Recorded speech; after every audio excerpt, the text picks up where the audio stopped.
About why another man don't have any kids. Can y'all please tell me something? Because you have a lot of damn old zesty brothers on YouTube that is sitting up worrying about old Johnny Blaze and why he ain't got no goddamn kids. Now I just don't understand this weird shit. Now I expect that weird shit from Facts and Trump 45 and Esco. I expect that from them. But who I didn't expect the shit from is from Alpha. Let me show y'all what Alpha had to say about me. Let me show y'all what Alpha had to say about me. Let me show y'all what Alpha had to say about me. Let me show y'all. Let me show y'all what Alpha had to say about me. Alpha Buckeye had to say about me. He was a moderator, y'all. I don't think they got. Let me show y'all what Alpha had to say about me. He used to cover up. You know how gay men hang out with a best friend so they can stay on the damn low. Now that's coming from Alpha Buckeye, y'all. Let me show y'all what Alpha had to say about me. Let me show y'all what Alpha had to say about me. What I would ask you, bro, is why the fuck would you care about who I'm with? Why would you care about if I have a fucking kid? That's some weird shit, bro. Let me show y'all what Alpha goes. I get it. But my point is, why do a fucking man have to even worry about that? God damn, Alpha, so you a bar? Let me show y'all Alpha, you a bar possessing PPP? Let me show y'all what Alpha had to say about me. Let me show y'all what Alpha had to say about me. Let me show y'all what Alpha had to say about me. Let me show y'all what Alpha had to say about me. Let me show y'all what Alpha had to say all this zesty shit about you. But they was already thinking of shit anyway. So then, Alpha, why the fuck was you over here supporting a motherfucking down low, brother D and nigga? I really seriously hate you. What type of shit? I really seriously hate you, zesty motherfucker. I really seriously hate you, zesty motherfucker. I really seriously hate you, zesty motherfucker. I really seriously hate you, zesty motherfucker. I really seriously hate you, zesty motherfucker. Let me break something down real quick. I don't care what another man is doing with nothing he got going on. I really don't give a fuck. But yet still, you got a clan. You had a motherfucker Facts over Phillies that had to change his goddamn name. Because I was zesty PPP in his ass on out so much so that the motherfucker had to change his name. Let me show y'all what Alpha had to say about me. Let me show y'all what Alpha had to say about me. There's other zesty. Let me show y'all what Alpha had to say about me. That motherfucker had to take down all the goddamn pictures. Let me show y'all what Alpha had to say about me. I really seriously hate you, zesty motherfucker. I really seriously hate you, zesty motherfucker. I really seriously hate you, zesty motherfuckers, for real.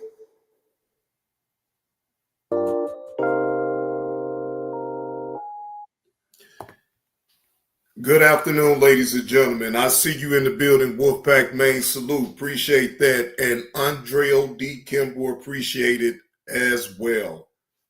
Now, welcome to the show. I am your host with the most, Johnny Blaze, bringing y'all this Friday afternoon content of body cam stories, news stories, and updates on certain current situations that's happening now. Currently, the New Orleans jail inmates escape. Now, they done charged, a third woman in this situation, right? But before I get into the first body cam story, a Florida Taco Bell worker is charged for spitting in food. Makes you really think. Probably better not go to that Taco Bell. I know, right, EV? And then the 7-Eleven worker crashes out and throws a Slurpee at the customer. Dig that. Now, we're going to view that because I want to know what was his rhyme or reason to throwing a Slurpee at one of the customers. It could never get that bad. Never get that bad. It could, look, I understand, by me working at 7-Eleven, I understand that, the customers that come in, they get a little condescending and some a lot condescending, right? But you still have to hold your composure, okay? I'm not going to sit up here and throw nothing at nobody. If I feel that my life is in danger with a customer, I'm dialing 911.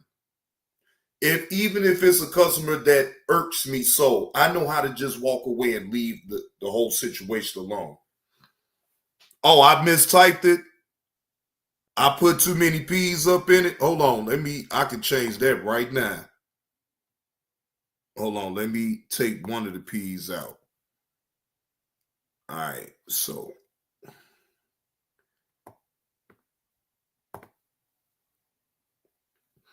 All right, so now it's just, wait a minute, hold on. All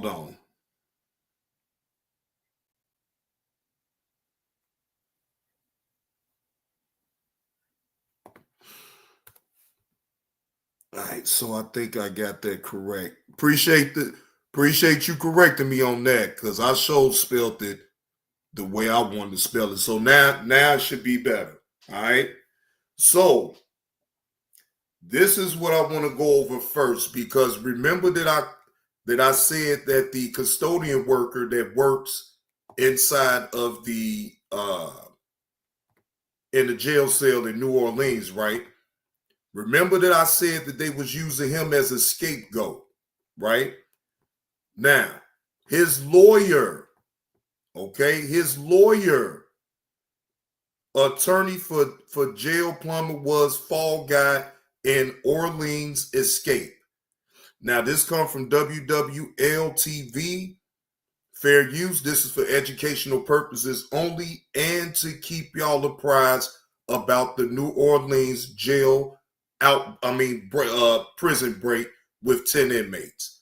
Let's take a listen to what the custodian lawyer had to say about it. Introducing the station knife. Benchmade. Absolutely innocent that he was used as a tool by the escapees and is being used as a fall guy by Sheriff Hudson. There's been accusations that he turned off the water, moved the toilet. What would you say to these accusations? Well, first off, him turning off the water is not an accusation. It's a fact. We readily admit that. He is the jail plumber.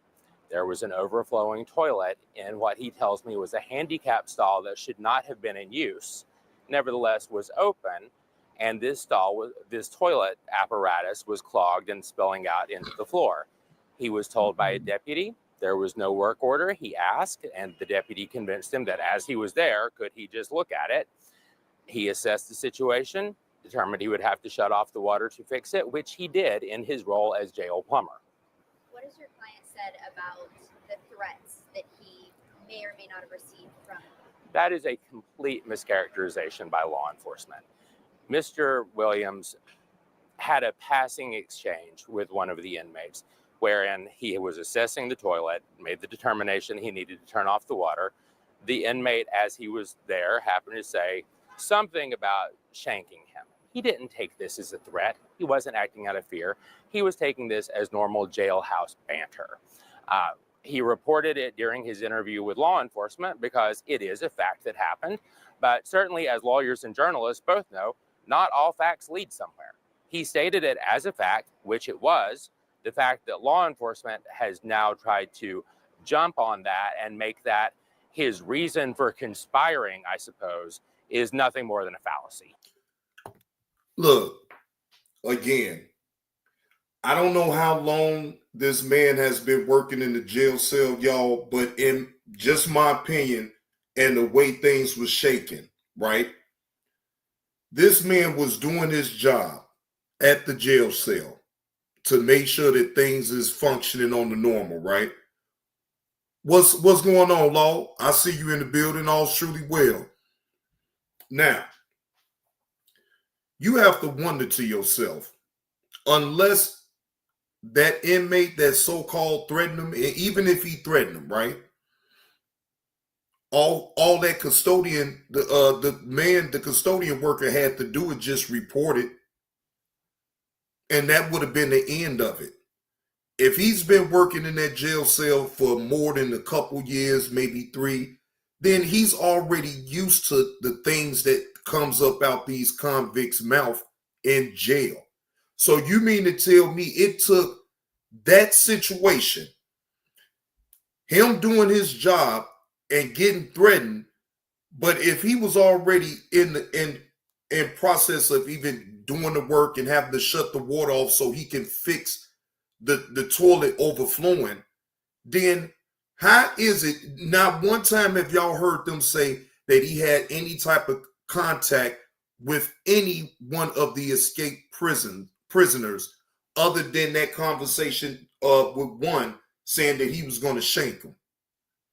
Again, unless they can show proof that he was literally talking to them on the constant, they was plotting, then again, they used that man as a scapegoat. All of that. They can't do it.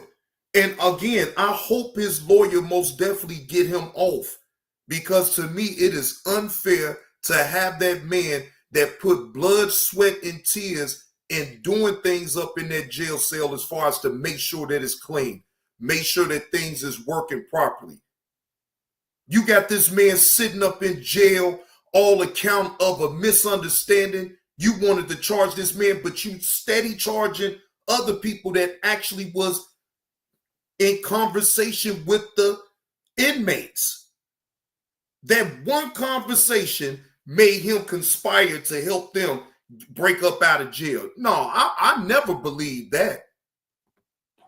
Where's your client being held and what comes next for him? Has he bonded out? His bond is over $1 million, and he's a jail plumber. He has not bonded out. As far as where he's being held, I would prefer to keep that a secret for his own safety. What did y'all think about the bond that was set? That I was not in court for that. I was appointed afterwards. I will say, based upon the charges, I understand this is a high-profile, nationally covered case. Nevertheless, when you look at what he is actually charged with versus the amounts, they are way out of bounds. That is completely ridiculous. They know full damn well that he couldn't afford that $1.1 million bond. You break that down of 10%, that's $110,000 that he still would have had to post for his bail. Come on, man. You think he making a lot of money being a custodian up in the jail cell? Now, yes, they do make money, but he ain't making it like that to afford $110,000 bond off a $1.1 million bond. It's no way. You're not going to tell me that bond was sufficient for y'all to charge that man, especially when the only thing that y'all was going off of is that y'all thought that he was conspiring because he cut the water off. But in fact, all he was doing his job. This is a 33-year-old hometown man. The furthest he's gone away is college just a little up the road, where he was a tuba player in the marching band. He has worked at this jail for 5 years. He worked at this jail for 5 years, and he's never been arrested before, ladies and gentlemen. So now, all of a sudden, he's willing to throw his whole life away for that? He ain't getting no money off of it, no nothing. He just did it out the kind of his heart. Oh, because they threatened him. Well, guess what, ladies and gentlemen? Any inmate that threatens any worker in the jail will get time added to him. I just don't see a scenario where, yeah, man, I'm calling the bull. Law, I've been said it, that they using this man as the scapegoat with all of it. But when it all the way come out, I believe that he will be exonerated and they will owe him an apology. They fucking this man life up. And you wasn't there either. So I'm assuming just like everybody else is. And you know what? Let me get you on up out of here. Come in your real account, Alpha, if you want to troll me. Come in your real account, because I know that's you. Ever been arrested before. And now suddenly he's being shipped off to a secret location housed separately from other inmates under a $1.1 million bond that there's simply no need in. Do you think there was someone else inside the jail that was helping these inmates? Do I think so? Yes. Do I have any proof of that? No. And does Sterling? No, because he... That part right there, Lakers in 5, salute to you. I see you up in the building. To my moderators, anybody that comes in and their last username is 1, get them up out of here. We're not doing that. I'm not even going to waste my time to even do a back and forth with no trolls. So trolls, if you cannot troll under the subject of what I'm talking about, you will be excavated from out the chat and permanently banned. Okay? We're not doing that over here. I don't want that type of trolling over here. If you think you're going to get away with it, think again. Moderators is locked and loaded. You will not disturb my chat with your bullshit. Okay? I'm not talking about nobody, but what I'm talking about right now. So if you come in the chat and you trying to get on some BS and you trying to bring up other things or you trying to be smart, I will eliminate you cleanly from out the chat. Evie, you know I'm already on top of it. He was not part of any conspiracy. He was doing his job and was apparently used. And let me be clear, I don't think they used Sterling specifically. I think it was using the toilet specifically, and he had the misfortune of being the plumber on duty. What comes next now? I know y'all were in court yesterday, or your client was. What comes next now for you and your client? What should come next is my client going home, where innocent people belong. That part right there, he deserves to be home. He don't deserve to be in jail. Anybody that's up in this chat that's outside looking in just like me can see the writing on the wall. That man ain't never been to jail, been working for that jail for 5 years. And all of a sudden, he willing to risk his whole freedom for some strangers? I think not. I think not. However, what we can expect is he will go through the screening process just like any other case that comes to the DA's office. They have up to 60 days to accept or refuse charges. Presuming they choose to accept some charges against him, then we would be set for arraignment and allotted to a court. Yeah. Anything else to add? I think we're good. If you are the owner or manager of a building with a flat top roof. So again, ladies and gentlemen, with that case, I will most definitely keep y'all apprised.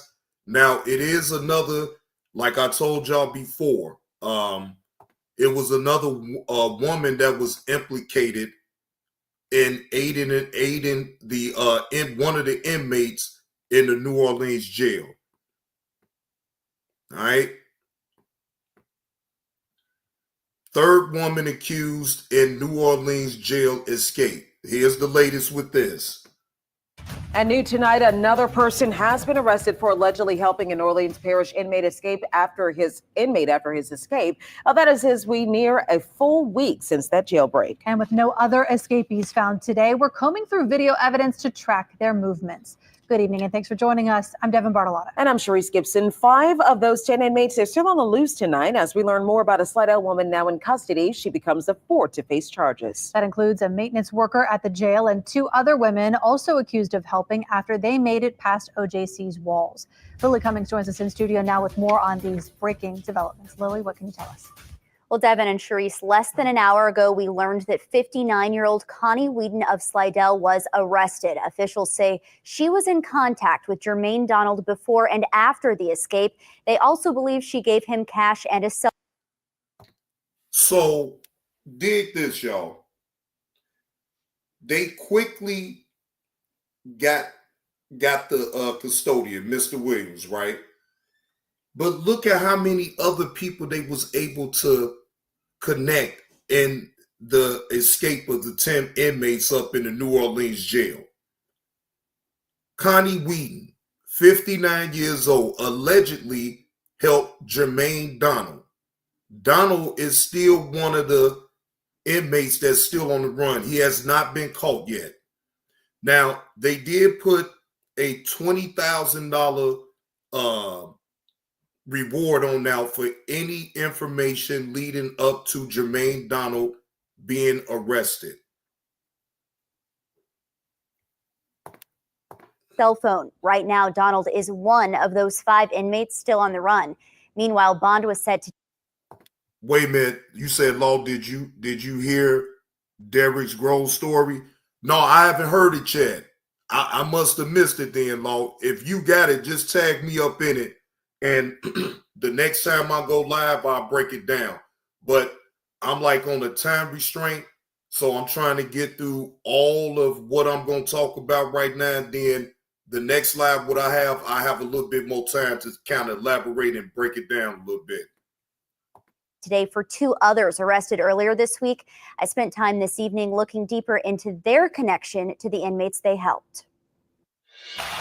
2 women. Oh, yeah. Yeah, Law, I did hear that story. Right. His grandmother got unalived, right? And they told the story about Derrick Grove's story, how he was a normal kid. I guess he wasn't in trouble when he was a little kid or whatever the case may be. But they were saying that the impact of him finding out how his grandma died kind of shook him up a little bit. And I believe that they're going to tell it in this 4 minute and 38 second video. So yes, I did hear. That's my fault. I heard it in this video right here. Women have been arrested for helping Orleans Parish inmates after they escaped nearly a week ago. Our investigators learned 38-year-old Corvante Baptiste of Slidell is the aunt of escapee Corey Boyd. Investigators say Baptiste was in contact with Boyd via phone and social media and helped him get food while he was hiding. Boyd was recaptured Tuesday evening in the 1400. Hey, Miss 2216, how you doing? Happy Friday to you. I'm helping my people only to leave the city. How is it that these people are being caught in New Orleans? This 2216, your guess is as good as mine. I swear it is. And most say Derrick gonna be the last man standing. Shit. Or he might get unalive, Mo. Shit, I wouldn't be surprised if he don't come back in quietly. It could end bad for him. It could end bad for the rest of them that's still on out there if they don't come peacefully. They gonna end, man, I'm telling you, them cats don't seem like they trying to go back to jail. And they'll do anything to stay out. And I think they'll go as far as to shoot it up, have a shootout with the damn police. So I just don't see a scenario where they allow themselves to get, if they get caught, they going out with guns blazing, in my opinion.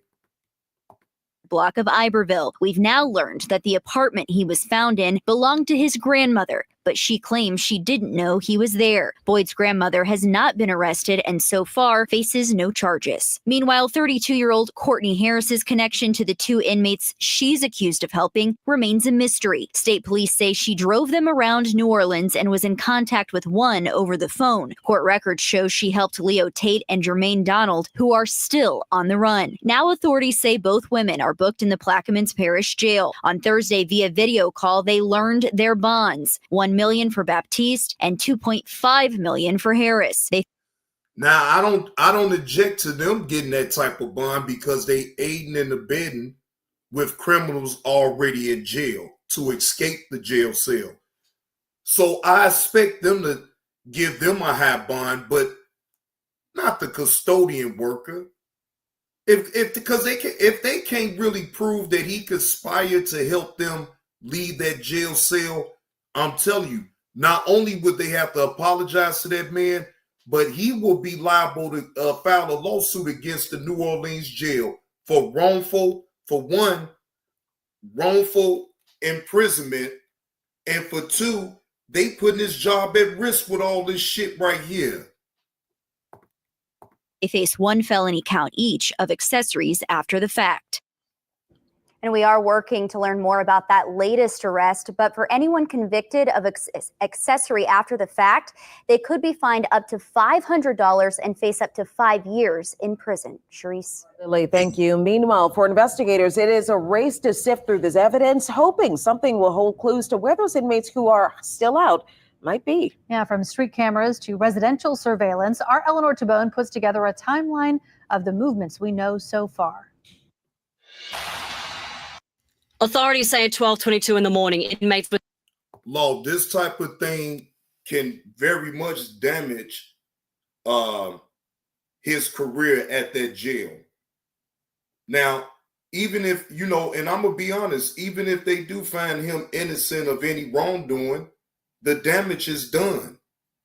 The damage is done. So guess what's going to happen behind that? Lawsuit time. Lawsuit time, because the burden is on them to prove that he actually conspired with one of the inmates to try to escape. They have to prove that. And if that little one situation of him talking or the inmate threatened to shank him if he didn't cut the water off, that right there didn't even sound right, because if you're a custodian worker at any given time, you may have to cut some water off. You may have to go in and fix something that's broken. Sometimes it may have you having to cut off the water so you can actually fix the problem. So, I mean, again, that story didn't even sit right with me, and I already felt that they was using that man as an scapegoat. That man, they just stated that he worked for the jail for 5 years. Don't have a record. So this man waited till he's 30, and all of a sudden now he wants to help inmates free themselves from out the jail. So then what about the first 5 years he been there? How come he ain't got no record of trying to help nobody break out then? Well, both. He's a custodian worker, Miss 2216. It's relatively the same thing. A maintenance worker and a janitorial worker still do the same thing. A maintenance worker more than likely will work on machines and actually clean up. A janitor, all they're going to do is clean. Wipe down, clean, sweep, mop, things like that. But a maintenance person can do the same thing. The other things that they can do as well is fix on machines or fix on any type of appliances, things like that. What up with it, Brian? So it's almost the same. It's just the maintenance got a little bit more duties as a janitorial worker. Trust me, I know. Was seen jarring one of the jail sliding doors open. At 12:43 a.m., the inmates entered that cell. 10 inmates escaped through a hole in the wall behind a toilet. Pictures show what the cell looked like prior to the escape and what it looked like after. At 1 a.m., they were caught on camera exiting the Orleans Parish Justice Centre using an adjacent loading dock door. They then went down a road behind the OPSO building. At 1:19 a.m., they were seen scaling the fence along I-10. After breaking out of jail, scaling barbed wire fencing, jumping a concrete barrier and crossing multiple lanes of interstate traffic, the inmates then made it to this side. Authorities say they then shed their clothes and made their way through the city. Just after 2 a.m., these 3 inmates were seen walking down the 800 block of Barone Street in the CBD. Yeah, cut right there. You hear them say, "Cut right there," and they turn down an alleyway, heading away from Barone. Another angle shows the team walking away from the camera down the alley. The alley they're walking down ends at Plaza Tower. Just before 10 a.m., 9 hours after the escape, 2 inmates were seen on Project Nola's facial recognition cameras in the French Quarter. One of them, Kendall Miles. Around 11:30 a.m., surveillance shows Miles being apprehended after he was found hiding under a car at the Hotel Monteleone parking garage. 5 inmates are still on the run. If you see them, authorities say don't approach them. Instead, call 911 or call Crime Stoppers. Eleanor Tabone, WWL, Louisiana. Once again, 5 of Friday's escaped inmates are still on the streets tonight. If you know anything, call Crime Stoppers. There is a $20,000 reward for information leading to an arrest. We will continue. $20K if you know any information in the capture of the rest of the inmates that's still on the loose. 20K is 20K, ladies and gentlemen. And down there in New Orleans, if you actually know, check your money. Don't be scared. Check the money. Get their ass on up out of here. Yeah, Evie, you know they gonna tax that bread no matter what. It ain't gonna be a straight 20K. It's gonna be some taxes taken out. You said Antoine Macy, right? He's still on the loose. Yeah, Law, he's still on the loose. They still ain't found him. They haven't found him, Leo Tate, Lyndon Van Buren, Derek Groves, and Jermaine Donald. Them is the last 5. That's the 5 that's still out currently. Now, you would think so, Miss 2216, but you got to know, we all know that somebody is helping them in this situation right here. Somebody, whether it's family members, friends, whoever, somebody is helping these individuals to stay free. Now, all of it's going to come out, so I'm not worried about it. All of it's going to come out, and I'm here for it. Brian, I'm telling you, Brian, I'm here for it, Brian. I'm waiting on the updates for this case right here because I'm sure going to be talking about it. Now, the next story that I'm going to go over with y'all is the Florida woman that works in Taco Bell, ladies and gentlemen. She spits in someone's food that she had a beef with already. Now, again, please, if you in Florida and you go to Taco Bell, please don't go to that one. Please don't. Please do not go to that Taco Bell, y'all. Please don't. This lady end up spitting up in your damn food. If you beef with her, you know, if you got a problem with it and then you call yourself going on up in there trying to eat some food from out of the, wait a minute. Hold on. I could have sworn. Hold on, y'all. Because I know you fucking lying. Wait a minute. Hold on. Because I could have sworn that I posted that. Hold on.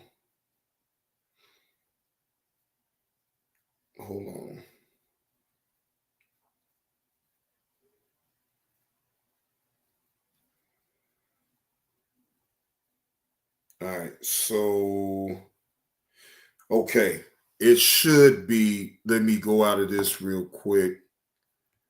All right, so let me go back in. All right, here we go. Florida Taco Bell employees spits in customers' nacho cheese. Where Channel 3 News. Now, this actually happened over a week ago. They were just able to post it 2 days ago prior. An employee at the Taco Bell on Highway 90 in Milton is charged with spitting in a customer's nacho cheese container over a personal beef. Hey, a bit of a word of caution to our viewers. At the dinner hour, this next story may make you lose your appetite. A fast food employee facing charges tonight accused of spitting in a customer's food. Felicia Archer was arrested earlier this month, now facing culpable negligence charges.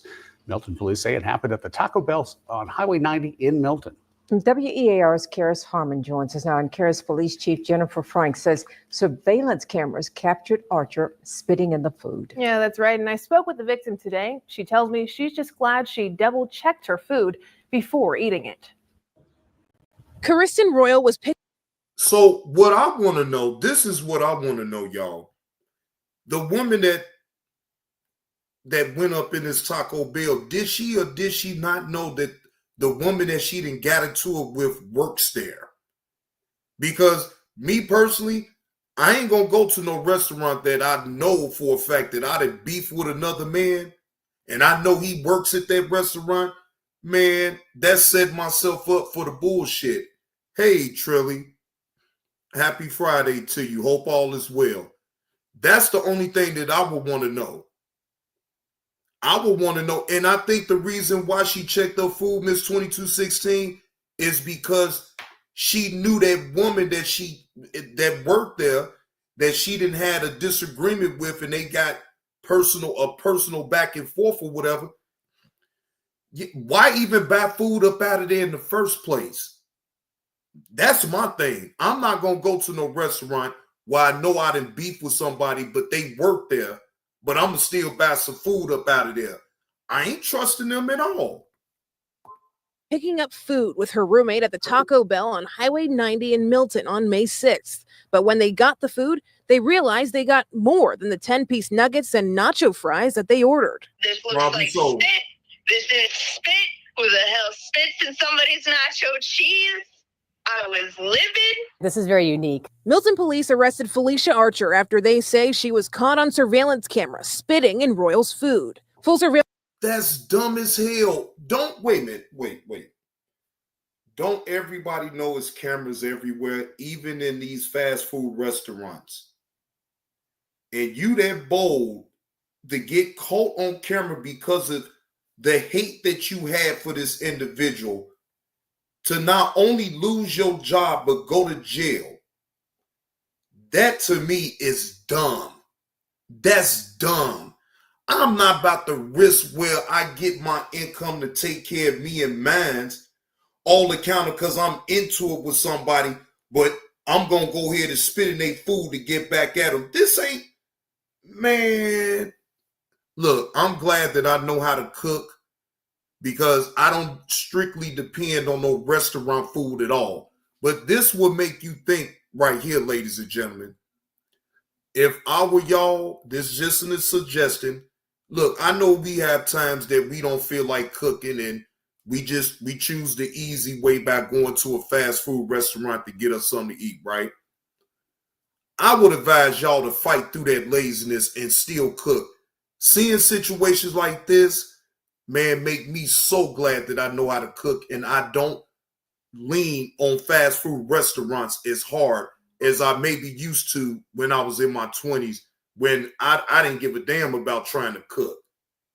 But once I got a little bit domesticated, yes, cooking, less restaurants, less fast foods, cooking. Because I trust what I'm going to do. I'm trusting I'm going to have my hands clean and I'm not going to do no egregious thing as the spit is. I'm not doing no dumb shit like that. Surveillance video was not made available to us, but Milton PD did share a screenshot telling us Archer is the employee in the middle and sharing this picture of the nacho cheese. It looked like somebody put a snot rocket over my nacho cheese. It was stringy, it was disgusting, and all I did was open the cheese and it was stringy and disgusting, and it looked straight like a loogie. During Milton's investigation, police say Archer admitted to spitting in Royal's food because of what Archer described as beef involving Archer's boyfriend and Royal. To summit, Miss 2216, you called it out. You called it out, Miss 2216. You most definitely called this one. You said it. You said it, Miss 2216. You said it. Miss 20, shout out to Miss 2216. She be knowing what she be knowing. You said it probably over. I say, yeah. Right, Miss 2216, right. That's crazy as hell.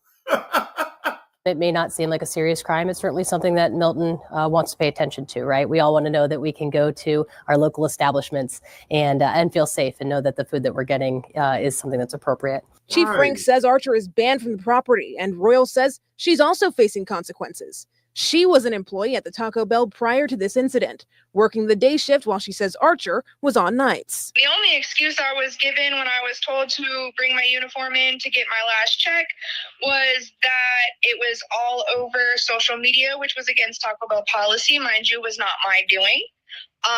And then the other excuse that was used was the fact that apparently service was going to be going down due to the incident, and that Pace would be receiving all of the service, so he had to lay people off. Taco Bell employees could not discuss what happened because they are not permitted to discuss personnel issues. Royal, now 2 weeks out of a job, says she's struggling to find work, but she says she's glad she had the nerve to check her food. 9 times out of 10, if I go back to work or back to Taco Bell to get food, it was usually to bring it home to, my friends or my friends' kids or my roommate or whatever, And the fact that my roommate was with me in the car and she could have ate that, but she didn't.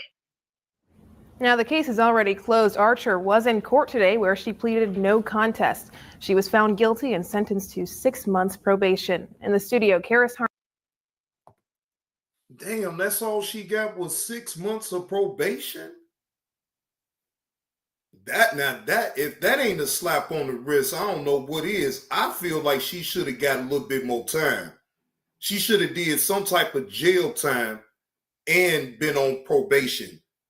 Not just straight probation. That's nasty. That's sick. That's sick. And you right, Miss 2216. I smell a lawsuit coming on too. Yeah, I smell a lawsuit coming on too. Either way, y'all. Look, if you got friends that work in the fast food industry, please, ladies and gentlemen, if you know you still go there to get fast food from time to time, see, them the friends that you don't get into it with because, see, you don't want an incident like that. You don't want an incident like that. How about you just play nice? Even if they a piece of shit, still play nice because you never know. You got these honorary ass people on around here willing to spit in your food. Like, that's some punk shit right there to me. I would have rather the girl wanted to fight her and get it on over with, not spit in no damn food. Shit. That's some crazy work right there in itself. Now, the next story. Yeah, Trilly. I know, right? Now, this next story right here, 7-Eleven worker throws Slurpee at customer. Now, this is the one that I most definitely was intrigued by because I wanted to know what the hell did the customer do in order for the 7-Eleven worker to throw a Slurpee at this guest. That's what I want to know. We about to go over it right now. Hold on, we about to go over it right now. All right, wait a minute. Hold on. Because I know I got it on here. Hold on. Wait a minute. Hold on, y'all. Hold on.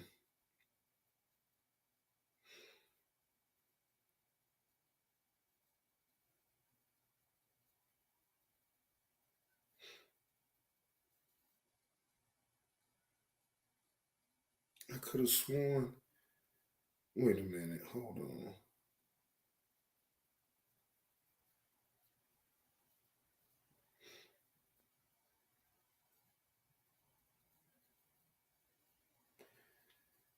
I don't know why it's not showing. Because I know.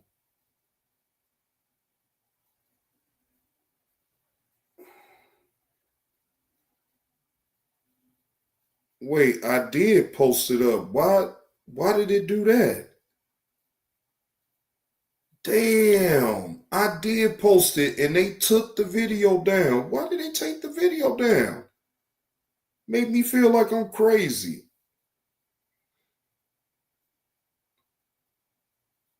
Wait a minute, hold on. Body cam 7-Eleven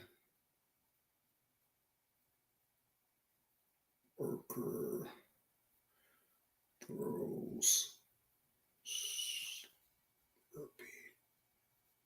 at customer.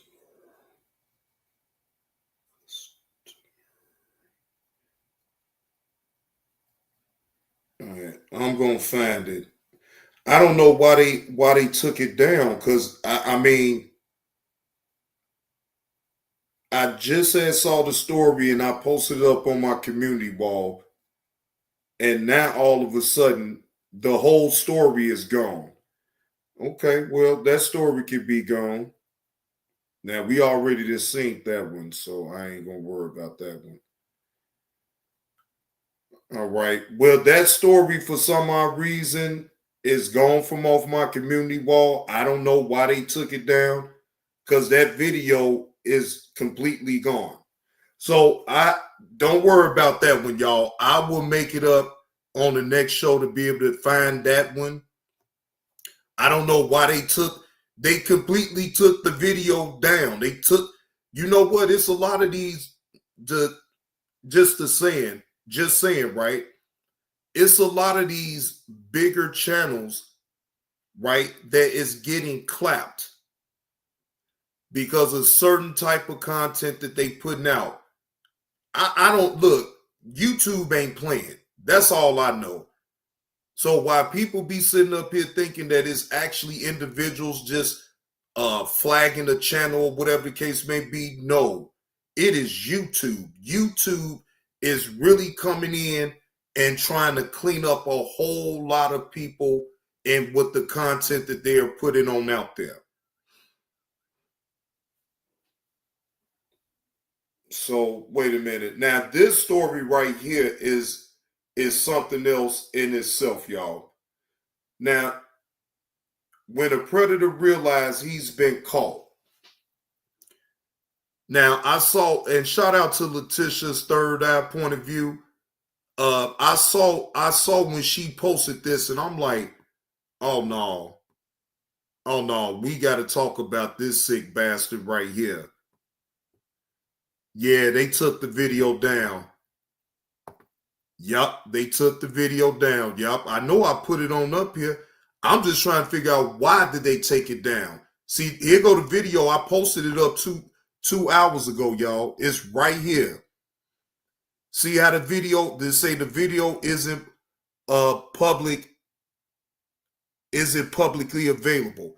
So you know what happens when it shows that. Because like it don't even show it. If I go through my phone, it won't even click. It ain't even no link, no nothing. So I don't know why the video was taken down. I don't have a clue. But yeah, it's gone. But anyway, this story right here, yeah, the video got removed. So I like I say, I don't know why it got removed. I don't know what the circumstances was behind it, but it is what it is. You know, I'll find some more body cam stories to react to and talk about. And this one right here is sick right here, y'all. So I need y'all to, you know, if you're eating, you probably want to stop eating. You probably want to be easy right now eating this. Fair use. This is for educational purposes only. This incident happened in, I want to say in Kane County. So this is here in Illinois when this situation happens. Just so you know, Kate had a baby and had a dad. In April of 2024, a community is left horrified and outraged when a woman with profound intellectual disabilities is discovered pregnant at her care home in Geneva, Illinois. Kane County detectives launched an urgent investigation, confronted with the grim task of unmasking a predator hidden among the very staff entrusted to protect her. The following is based on official police records, and some of the following footage has never been seen before. According to their website, the Markland Center is a nonprofit organization providing care for adults with severe developmental disabilities. Multiple news sources state that Kate, a 43-year-old resident with Rett syndrome, who was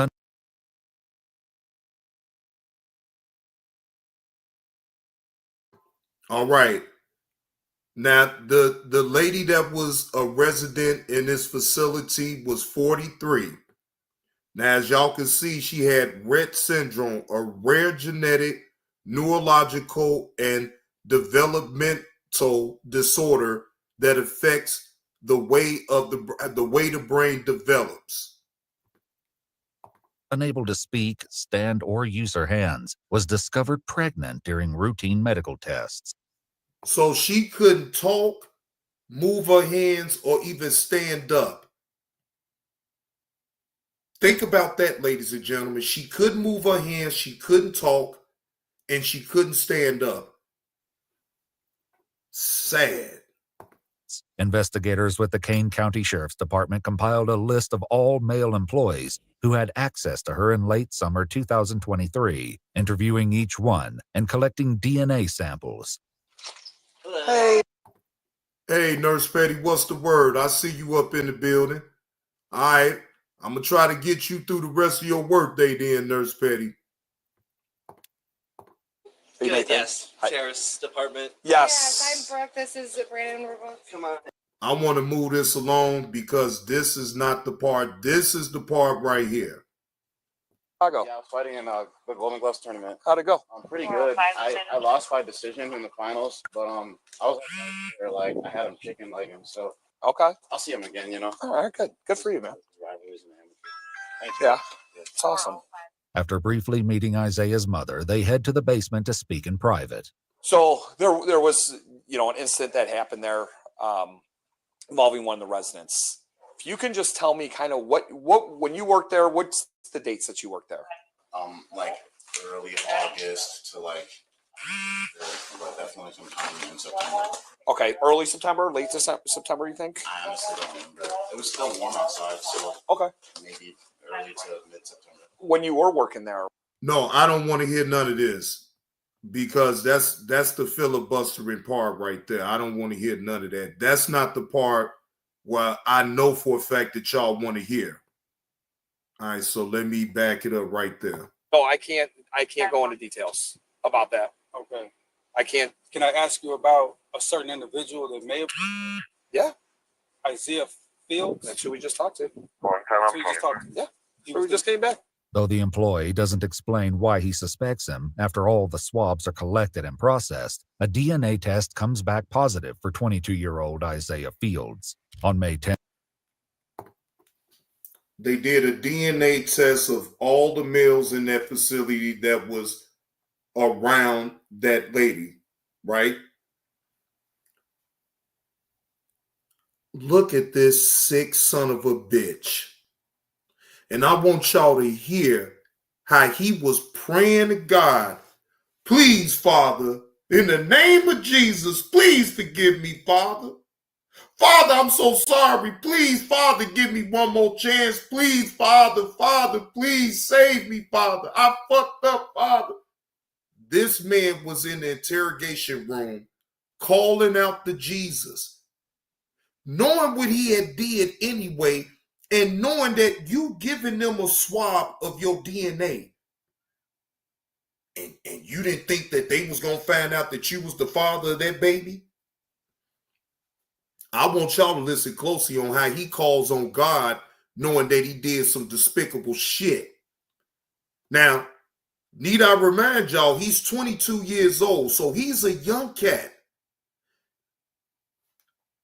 I would have never thought that this young cat right here would have to even resort to even doing something like this. But that go to show you, don't matter what the age is, you got sick motherfuckers of all ages when it comes down to it.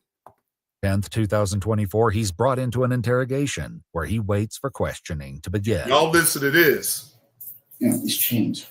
She won the elder law. She was only 43. Well, I mean, to him, he might look at her as being the elder, but like she was only 43. He 22. So that's a 21-year swing right there, Law. So I guess in his mind, she could be looked at as an elder, but no, she ain't, she wasn't number 43 years old. Please, Lord Jesus, come on. Please, Lord Jesus, if you really bless them. Please help me to get the Lord Jesus.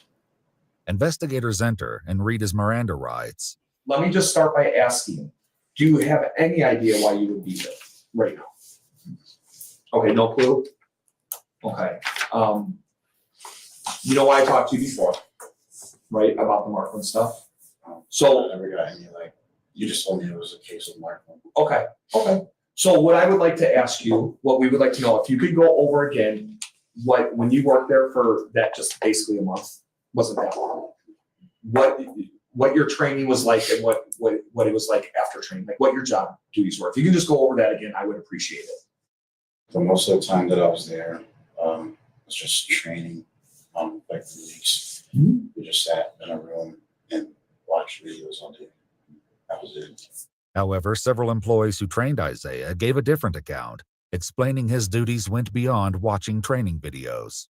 And what were your daily activities when you were training him? What were you guys in charge of?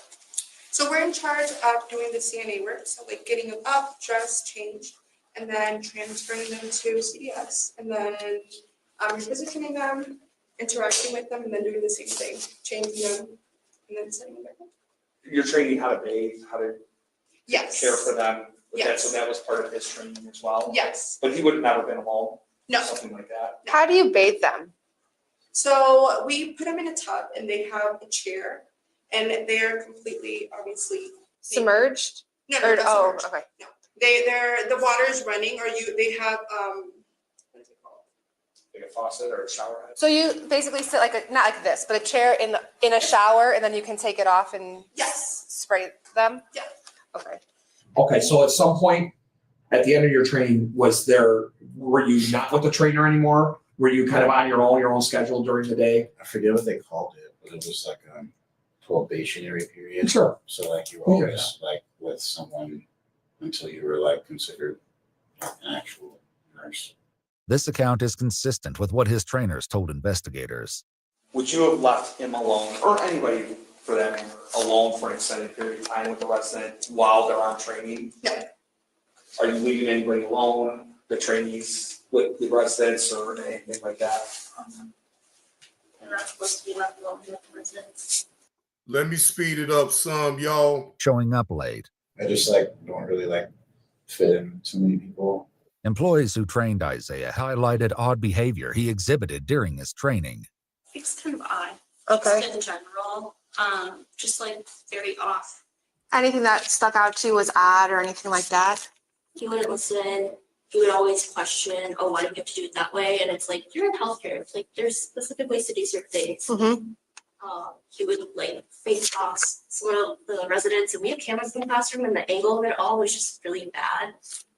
They would look at the cameras and would literally look like he was hitting her. I should clarify, he never actually did. No, he never actually did. Okay. As the interrogation continues, Isaiah appears to become overwhelmed with emotion, and investigators work to put him at ease. What's upsetting you? It's okay. I'm here to listen. If something's upsetting you, please let us know. Let's see what we can do to help.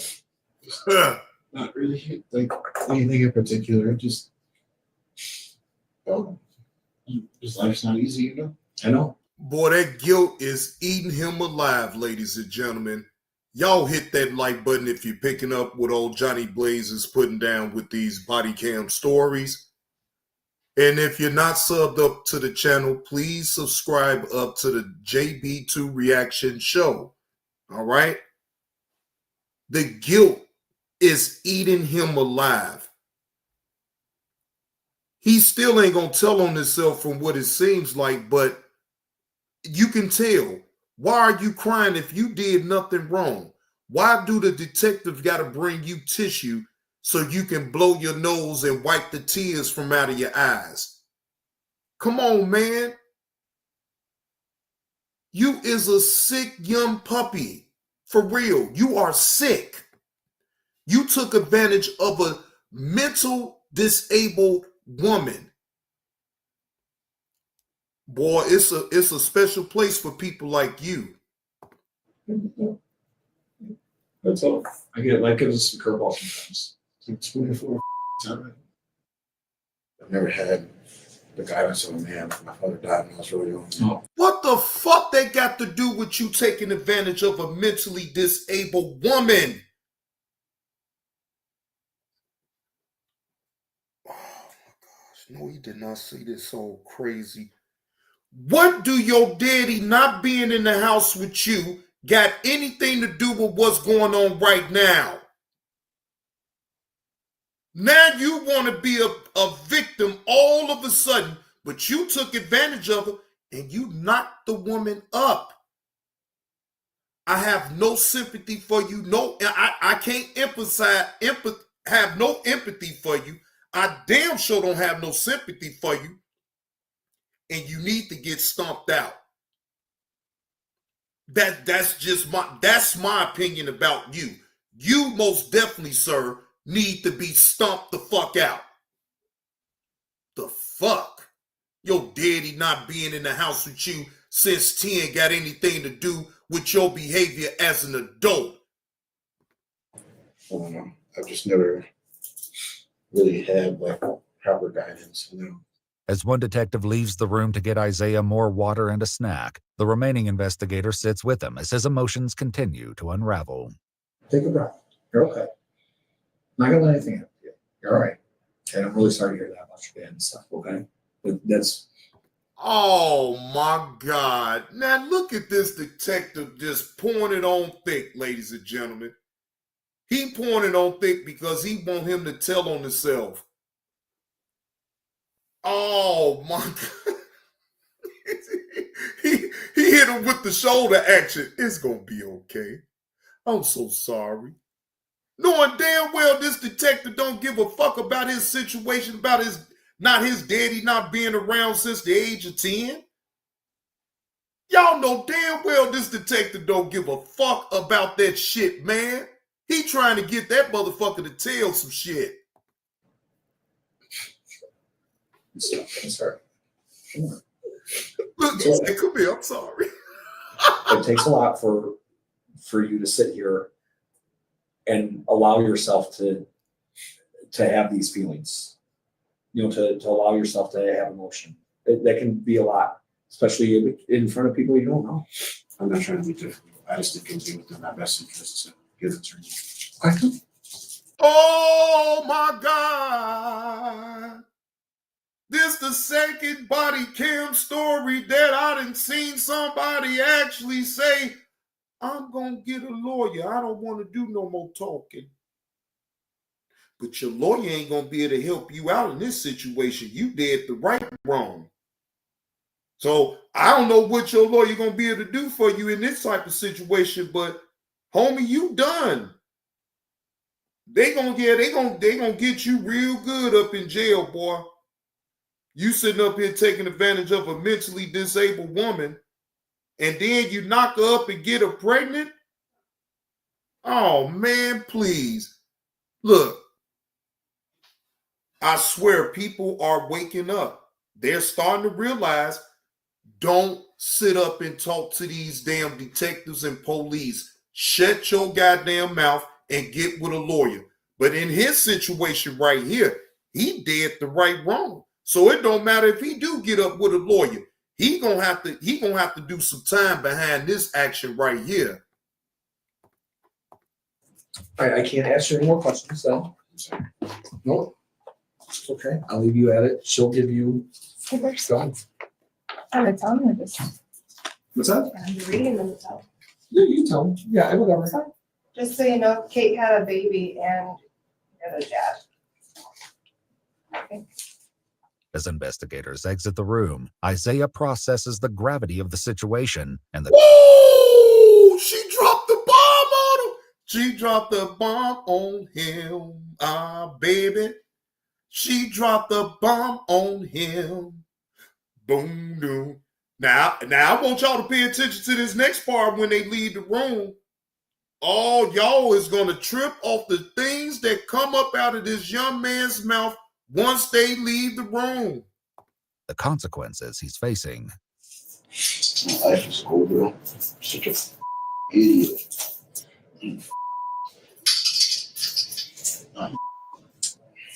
Give me the opportunity, Lord Jesus. I'm begging. I'm begging. Just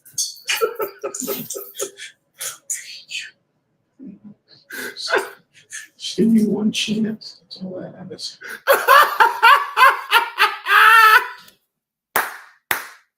He begging for the Lord. Lord, please, Lord. You know my heart, Lord. Lord, please. Just give me one more chance, Lord. I fucked up, Lord. Lord, I fucked up real bad. Oh, shit, I'm fucked. Now he calling on the Lord Jesus Christ. Cover me, Lord. Cover me, Lord. Please, Father. Save me from my sins. Give me another chance, Lord. I promise I won't do this type of thing again. They sat up there and dropped that bomb on their bed. Kay had the baby and it's yours. I know his whole world just crumbled right underneath him when they told him that. Right, truly, Jesus say, hold this L right here, son, because you done fucked up, my boy. You going to jail. And you better hope them cats up in jail don't get a hold to your cheeks. Pause. My cheeks. I'm sorry. You sorry, God. I'll do anything. I'm doing military. Fucking me, right? He said, I joined the military. I donate all my money, Lord. Please, just get me up out the jam, Lord. Lord, I start going to church every Sunday, Lord, to praise your name. Please, Father, please. He'll donate all his money. He gonna donate all his money. God damn. Boy, hey, you going to jail. All this pleading and all that other shit that you doing, it ain't gonna hit. It don't matter. It don't matter. You going to jail, punk. You a sick one. You a sick young puppy. So you calling out to the Lord. Where was the Lord at? Now, wait a minute now. Because we ain't going to do the Lord's name in vain like this. Where was the Lord? Why did you call out to the Lord to tell the Lord to take that temptation away from you to be violating a mentally disabled woman? Where was Lord? Where was the Father? Where was Father at then? Huh? I don't want to hear all this. Well, please, Father, please, just give me one. I don't want to hear none of this. Father, please. The fuck? All my money. I'll be homeless without hunger. I'll do anything, God. Please. Please, just give me one more chance. Please. Please allow me a chance into this child's life. I'll be able to sex offenders' lives come on. You're not going to be in this child's life. Is you stupid? Is you stupid? Do you actually think that you're going to be in this child's life? You can't be this naive to think that you will ever be in this child's life. Man, let me... Anything. Please don't make me spend years in jail. I'm dreaming. Multiple news outlets have reported that Kate developed a dangerous pregnancy condition known as preeclampsia, and that the infant died after spending 11 weeks in neonatal intensive care. Damn.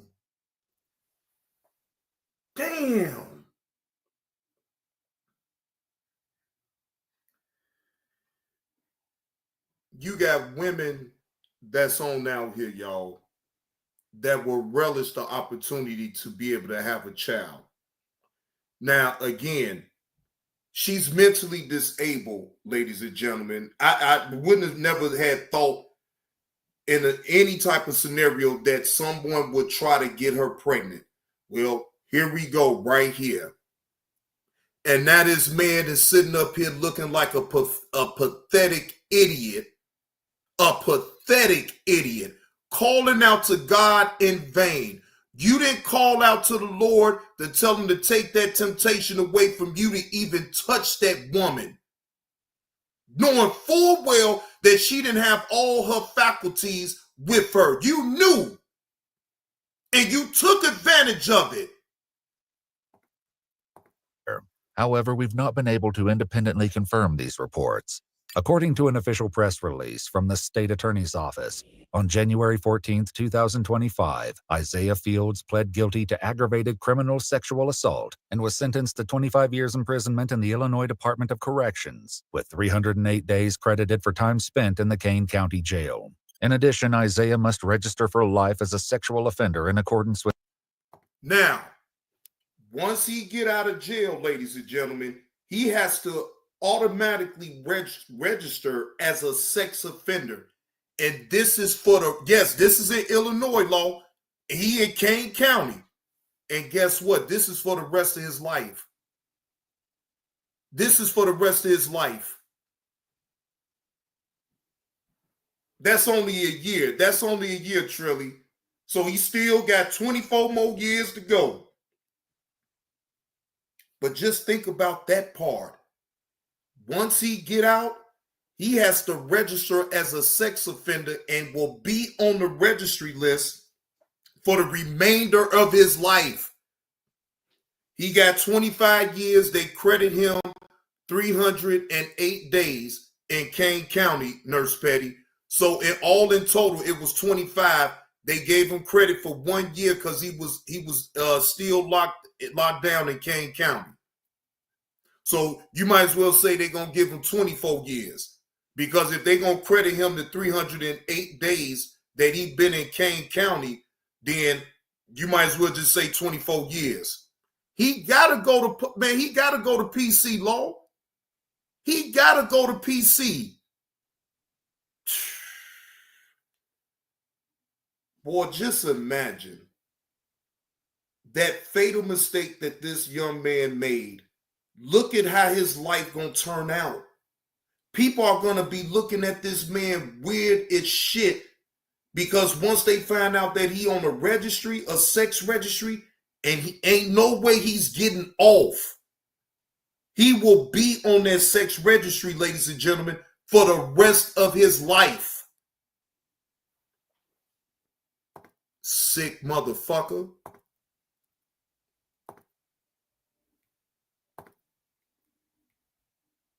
Let me change the mood because that shit done pissed me the fuck off.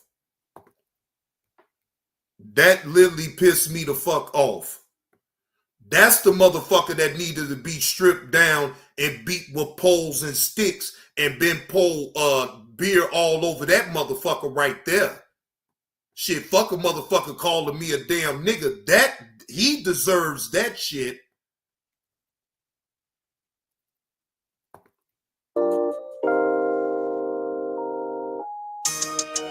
Lousy motherfuckers that don't support me anyway, that call yourself hate me, ain't never met me, ain't never had a real conversation with me, man, but you hate me so much, and I love it, because guess what, I don't know me fuck about your motherfucking hate.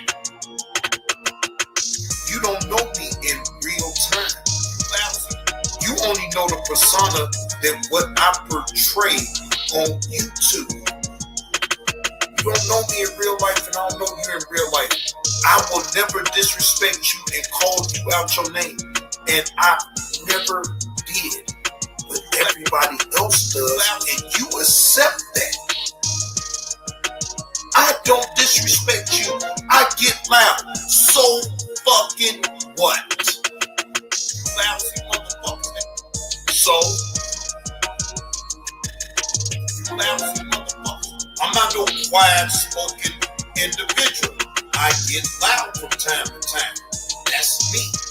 I don't mean no disrespect because I also know how to talk with lousy motherfuckers.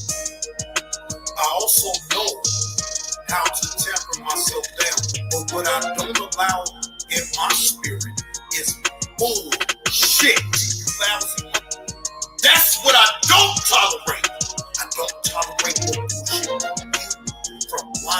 from any motherfucker on this app. If you're on bullshit, I'm calling it out. Fuck about you, damn lousy motherfuckers. You know why? Because if I do some fuck shit, you can call me out. You think I got time to worry about my emotions and my feelings? Especially if I did wrong. You lousy motherfucker.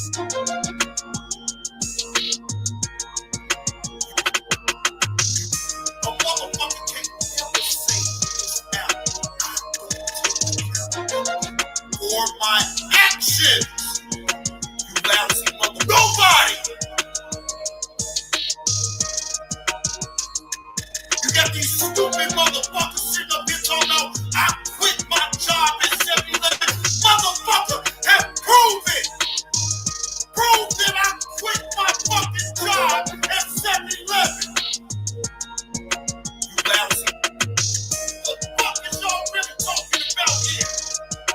You lousy motherfucker. And so what? If I did quit my motherfucking job and I want to go on in, that's my motherfucking business.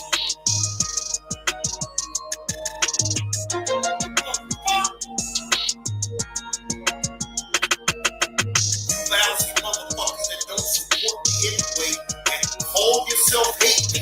Ain't never met me, ain't never had a real conversation with me, but you hate me so much. And I love you. Because guess what? I don't give a fuck about your motherfucking hate. You lousy motherfuckers that ain't gonna give a fuck about any one of you lousy that sit up here and talk lousy motherfuckers. Keep talking, motherfuckers. Keep talking. I love that shit.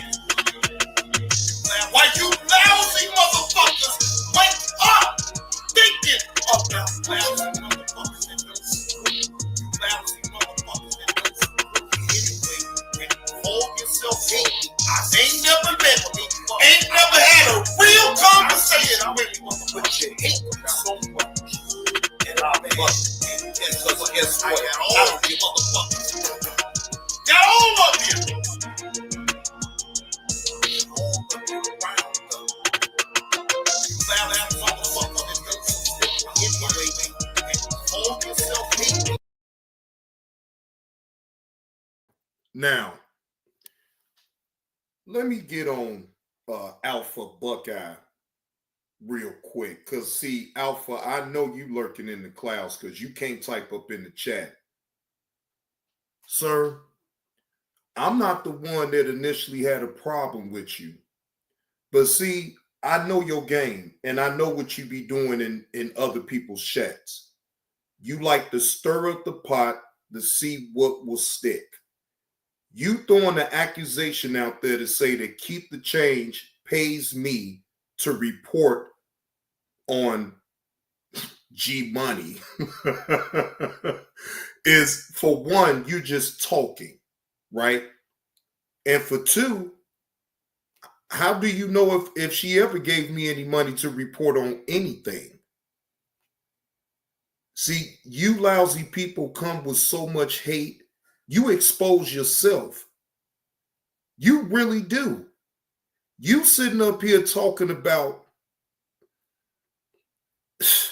you're talking about a charge that's not even on my record no more because my record is expunged. The only way that you can get that type of info is if you know somebody in law enforcement. But it's still expunged. Now, I've already been on record. I've already explained that charge. So I won't explain that charge again. But it's in my past, Alpha. You keep saying that you're going to troll me about a solicitation charge that was expungible, that was a misdemeanor. Is you out of your fucking mind? you can keep on thinking that you're going to troll me with that, but that ain't going to work, my nigga. And you's a weirdo. And I'm glad that Keep the Change outed you in my chat. And that anonymous tip, that anonymous donor that got you up out of here, well, guess what, Alpha? You're completely banned. Because the anonymous donor donated again to keep you away up out of my chat for good. Do you think I'm mad? Thank you.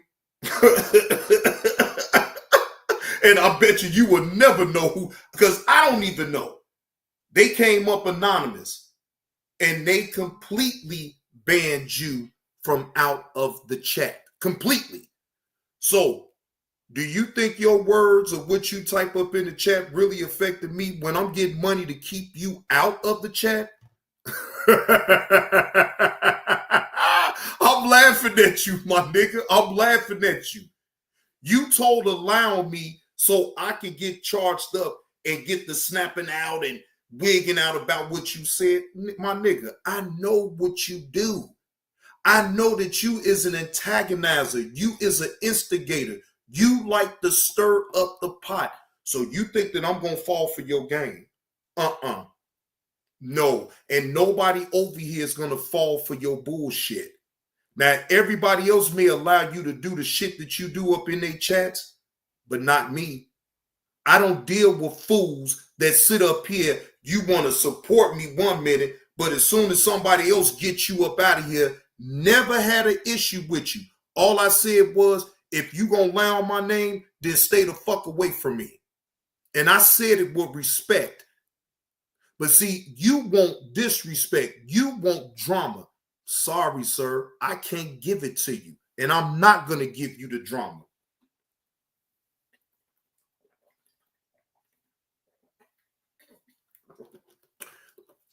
My chat will be clean. This chat on this channel will be clean. Okay? I don't give a damn if I only get 10 people, 5 people up in my chat. Who the fuck cares? Right? Because this channel ain't built off of tearing nobody down. And Alpha, not one time do I look to tear you down, but at the same time, bro, you is a messy dude. And I don't like being around messy dudes like you. But do that mean that I hate you? No, I don't hate you. But you know what? You got a lot of people that comes over here to support me don't like the antics that you pull. They don't like it.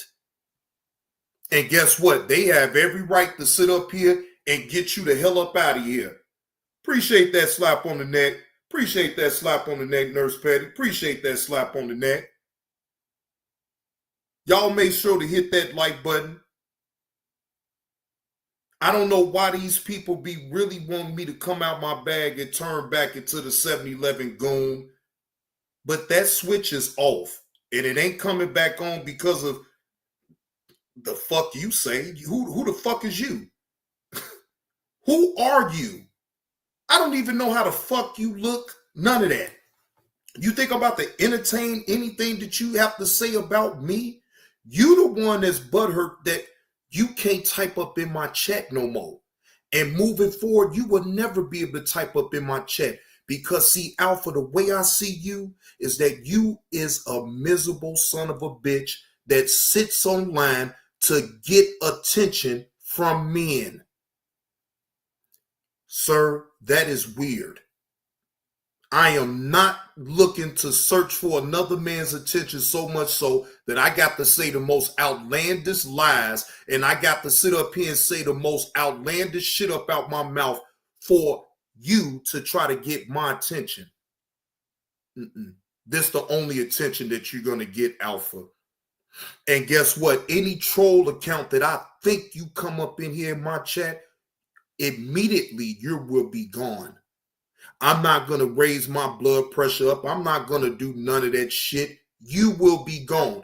Any troll account that I think is you, I don't give a fuck. Unless you're going to come over here and donate, unless you're going to come over here and participate with the content, I don't want nothing to do with it. So I know the difference in certain type of trolling. And see, I know it's you. And even if I'm wrong about it, so what? I'd rather be wrong and still have a clean chat than allow you to come up here under a troll account and thinking you gonna disrupt what I got going on. You go where the mess is. Ain't no mess over here. Hey, Tanya, ain't no mess over here. So you're one of the lousy sons of bitches that I'm talking about, even in this drop. You don't support me. You call yourself hating me. I don't hate you. I don't have time to sit up and hate you on nothing that you do. Do you. But guess what? I'm telling you to do you in somebody else's chat. Talk about me like the bitch that you is, nigga. I don't give a fuck. Keep talking. Thank you for keeping me relevant in the algorithms, Alpha. See, haters like you is always needed, my nigga. EV, it ain't gonna happen, EV. It ain't gonna happen. Now I've been standing tall on how I changed this content. It's damn near gonna be a year. So I don't need nobody else to pat me on the back. Because when everybody probably was thinking, oh, Johnny Blaze about to get back into the fuck shit. Yeah, Johnny Blaze is about to get back. No. See, you lousy sons of bitches need me to talk about y'all. So it keeps y'all going. It keeps y'all channel going. I don't need that type of crowd no more. And even if I did want that type of crowd, I know how to do it. Trust and believe I know how to do it. But it would never be on this channel. Never. I'm not beefing with you. I'm not beefing with nobody. Whatever you say about me is what you say. But it's already been said, Alpha, so all you doing is sounding like a fucking parrot at this point. Don't nobody give a fuck about what I did in my past but you little pussy. And you can stay your puss ass over there in Skinny's chat or any other motherfucking chat that you choose to speak on me about. But guess what? Johnny Blaze ain't gonna even keep worried about what the fuck you talking about. You ain't talking about no real shit. You ain't talking about nothing. All you doing is stirring up drama and you laughing off of other people's drama and expense. You pussy motherfucker, you. Why don't you show yourself, motherfucker? I don't talk to people that can't show themselves when I'm talking about them. They can see me, but I can't see you. I won't dare entertain an individual like you. Keep being messy, you little bitch. But you ain't gonna be no messy motherfucker over here. Now, how about that? Somebody go back and tell Alpha that he's completely banned and an anonymous donor donated to make sure that he don't type in the chat ever again. Ever. So I want you to keep being mad, Alpha, and keep being in other people's chats. Keep calling me Bussy Boy Goodwill, or I'm going to troll him about his solicitation charge and he was selling ass. You just want me so bad to be selling ass. You let me slow down. Let me slow down. You won't never get me like that. So say what you want, my nigga. It's all good. I'm really not mad at you, but what I ain't gonna allow is phony shit around me. You a phony motherfucker and you like to sit up here and lie just to be entertained? Stay the fuck away from me. Tell the truth on me, motherfucker. Don't lie on me. And once you lie on me and once I see it for my own self, regardless if KTC would have told me, you're gone. You're finished over here. So stay mad. I don't give a fuck. But my channel won't be based responding to a no-face individual like yourself. I don't know how you look, and I really don't give a fuck.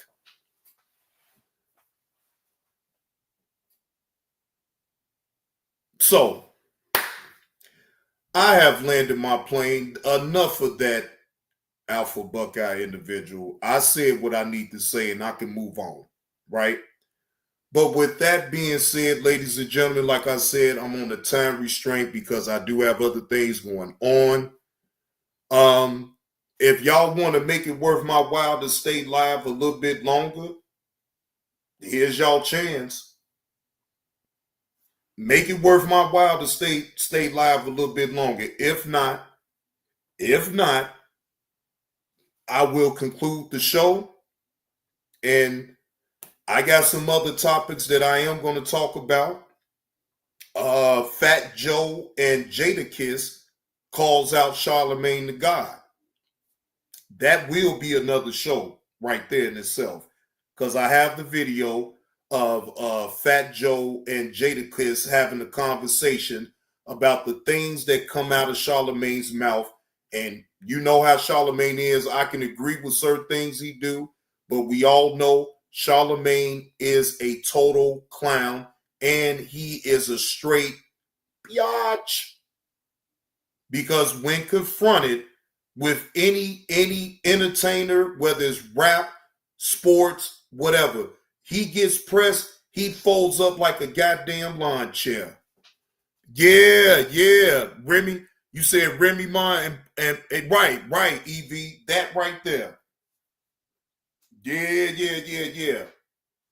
Yeah. Even though, again, I can agree with certain shit that Charlemagne say, but man, he's a bitch. I don't know. Wait a minute now, Nurse Petty. Okay, Nurse Petty. Okay, you right. I said I was gonna get you through the workday. You right. Call me out, man. Call me out. Look, call me out, Nurse Petty. We can go over that video right now because that video ain't long at all. We can go over that video.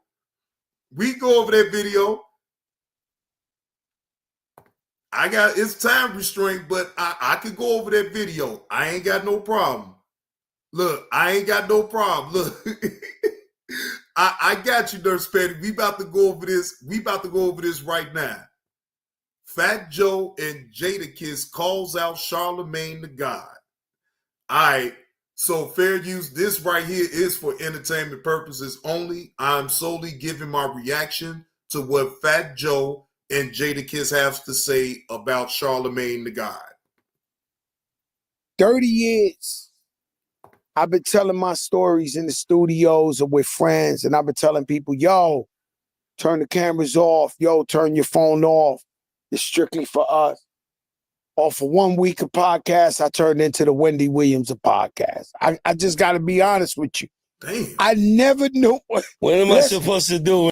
Whoa, wait. Fat Joe, you've been called the Whitney Williams of podcasting? Wait a minute.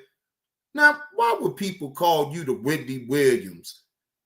Now, come on, Fat Joe. Now, I don't be hearing you talk just like everybody else in the entertainment world. So, all of a sudden now they calling you Whitney Williams now? This should be interesting right here. Whoa! Listen, let me tell you something. I don't know how I become Wendy Williams of podcasting in 1 week, Jada. My phone is off the hook. Like, every rapper in the world is hitting me up like, yo, Joe, I don't like how you said this. I don't like how you said that. I had to hit Angie Martinez, queen of journalists, one of the queens, and be like, yo, how you deal with this? Because, by the way, we went #1, It ain't easy being #1, but somebody got to do it. So the podcast went #1. So listen, I'm going to address what happened. Scott Joe is crazy. Yo, what did I do now? Yo, listen. Only thing I agree with before you go into because he got something to tell you. But only thing that I did see that I don't think I'm prepared for is that when they taking stuff and switching it around and making their own, what I mean? You mean like Charlemagne? That's what you trying to say? I was listening. Oh, here come the shots, ladies and gentlemen. You heard what Fat Joe said. Now, see, that was the setup play that Jadakiss did right there because Fat Joe was right. Oh, like Charlemagne the God. Oh, how he like to take things and then switch it up and make it seem like it's this, but it really ain't that. Here come shots fired already. Charlamagne interviewing Snoop, and if we did pull up, did you ever say Kendrick surpassed Dre and Snoop and Cube and all of the? I was talking about radio play exactly. In the last Snoop two, Dogg is the king. Yeah. Like he's the king of rap, hip hop. Like you could pull up a million interviews where I said the most famous rapper in the universe of rap music is Snoop Doggy Dogg. So I wonder why did he do that to us? Nah.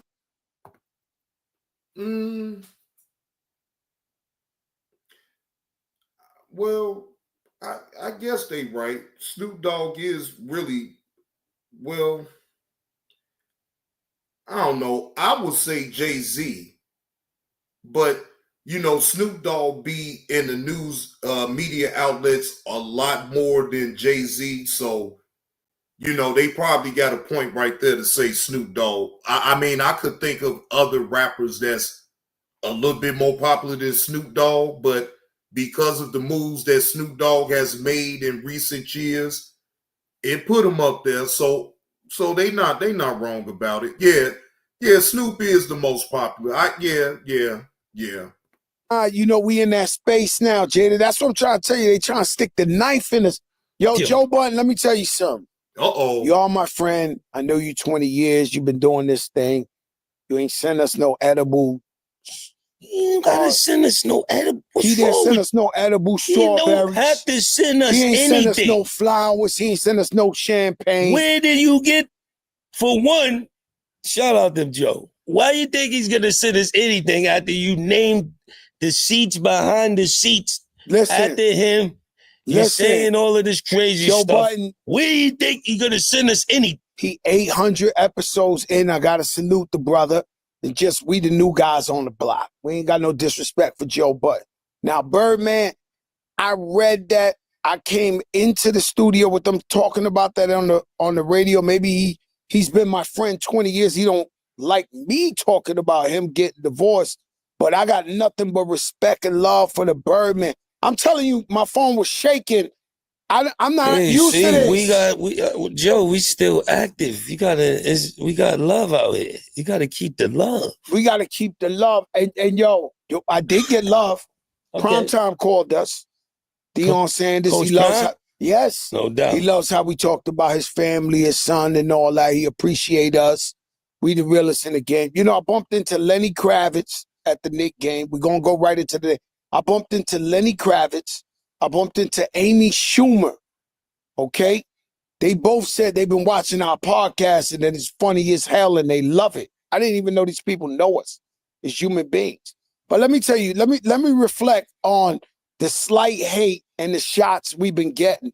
Because it's not easy going number one. There's some people been doing podcasts for 30 years and they ain't go number one and get 100,000 subscribers and stuff like that. We on our way, right?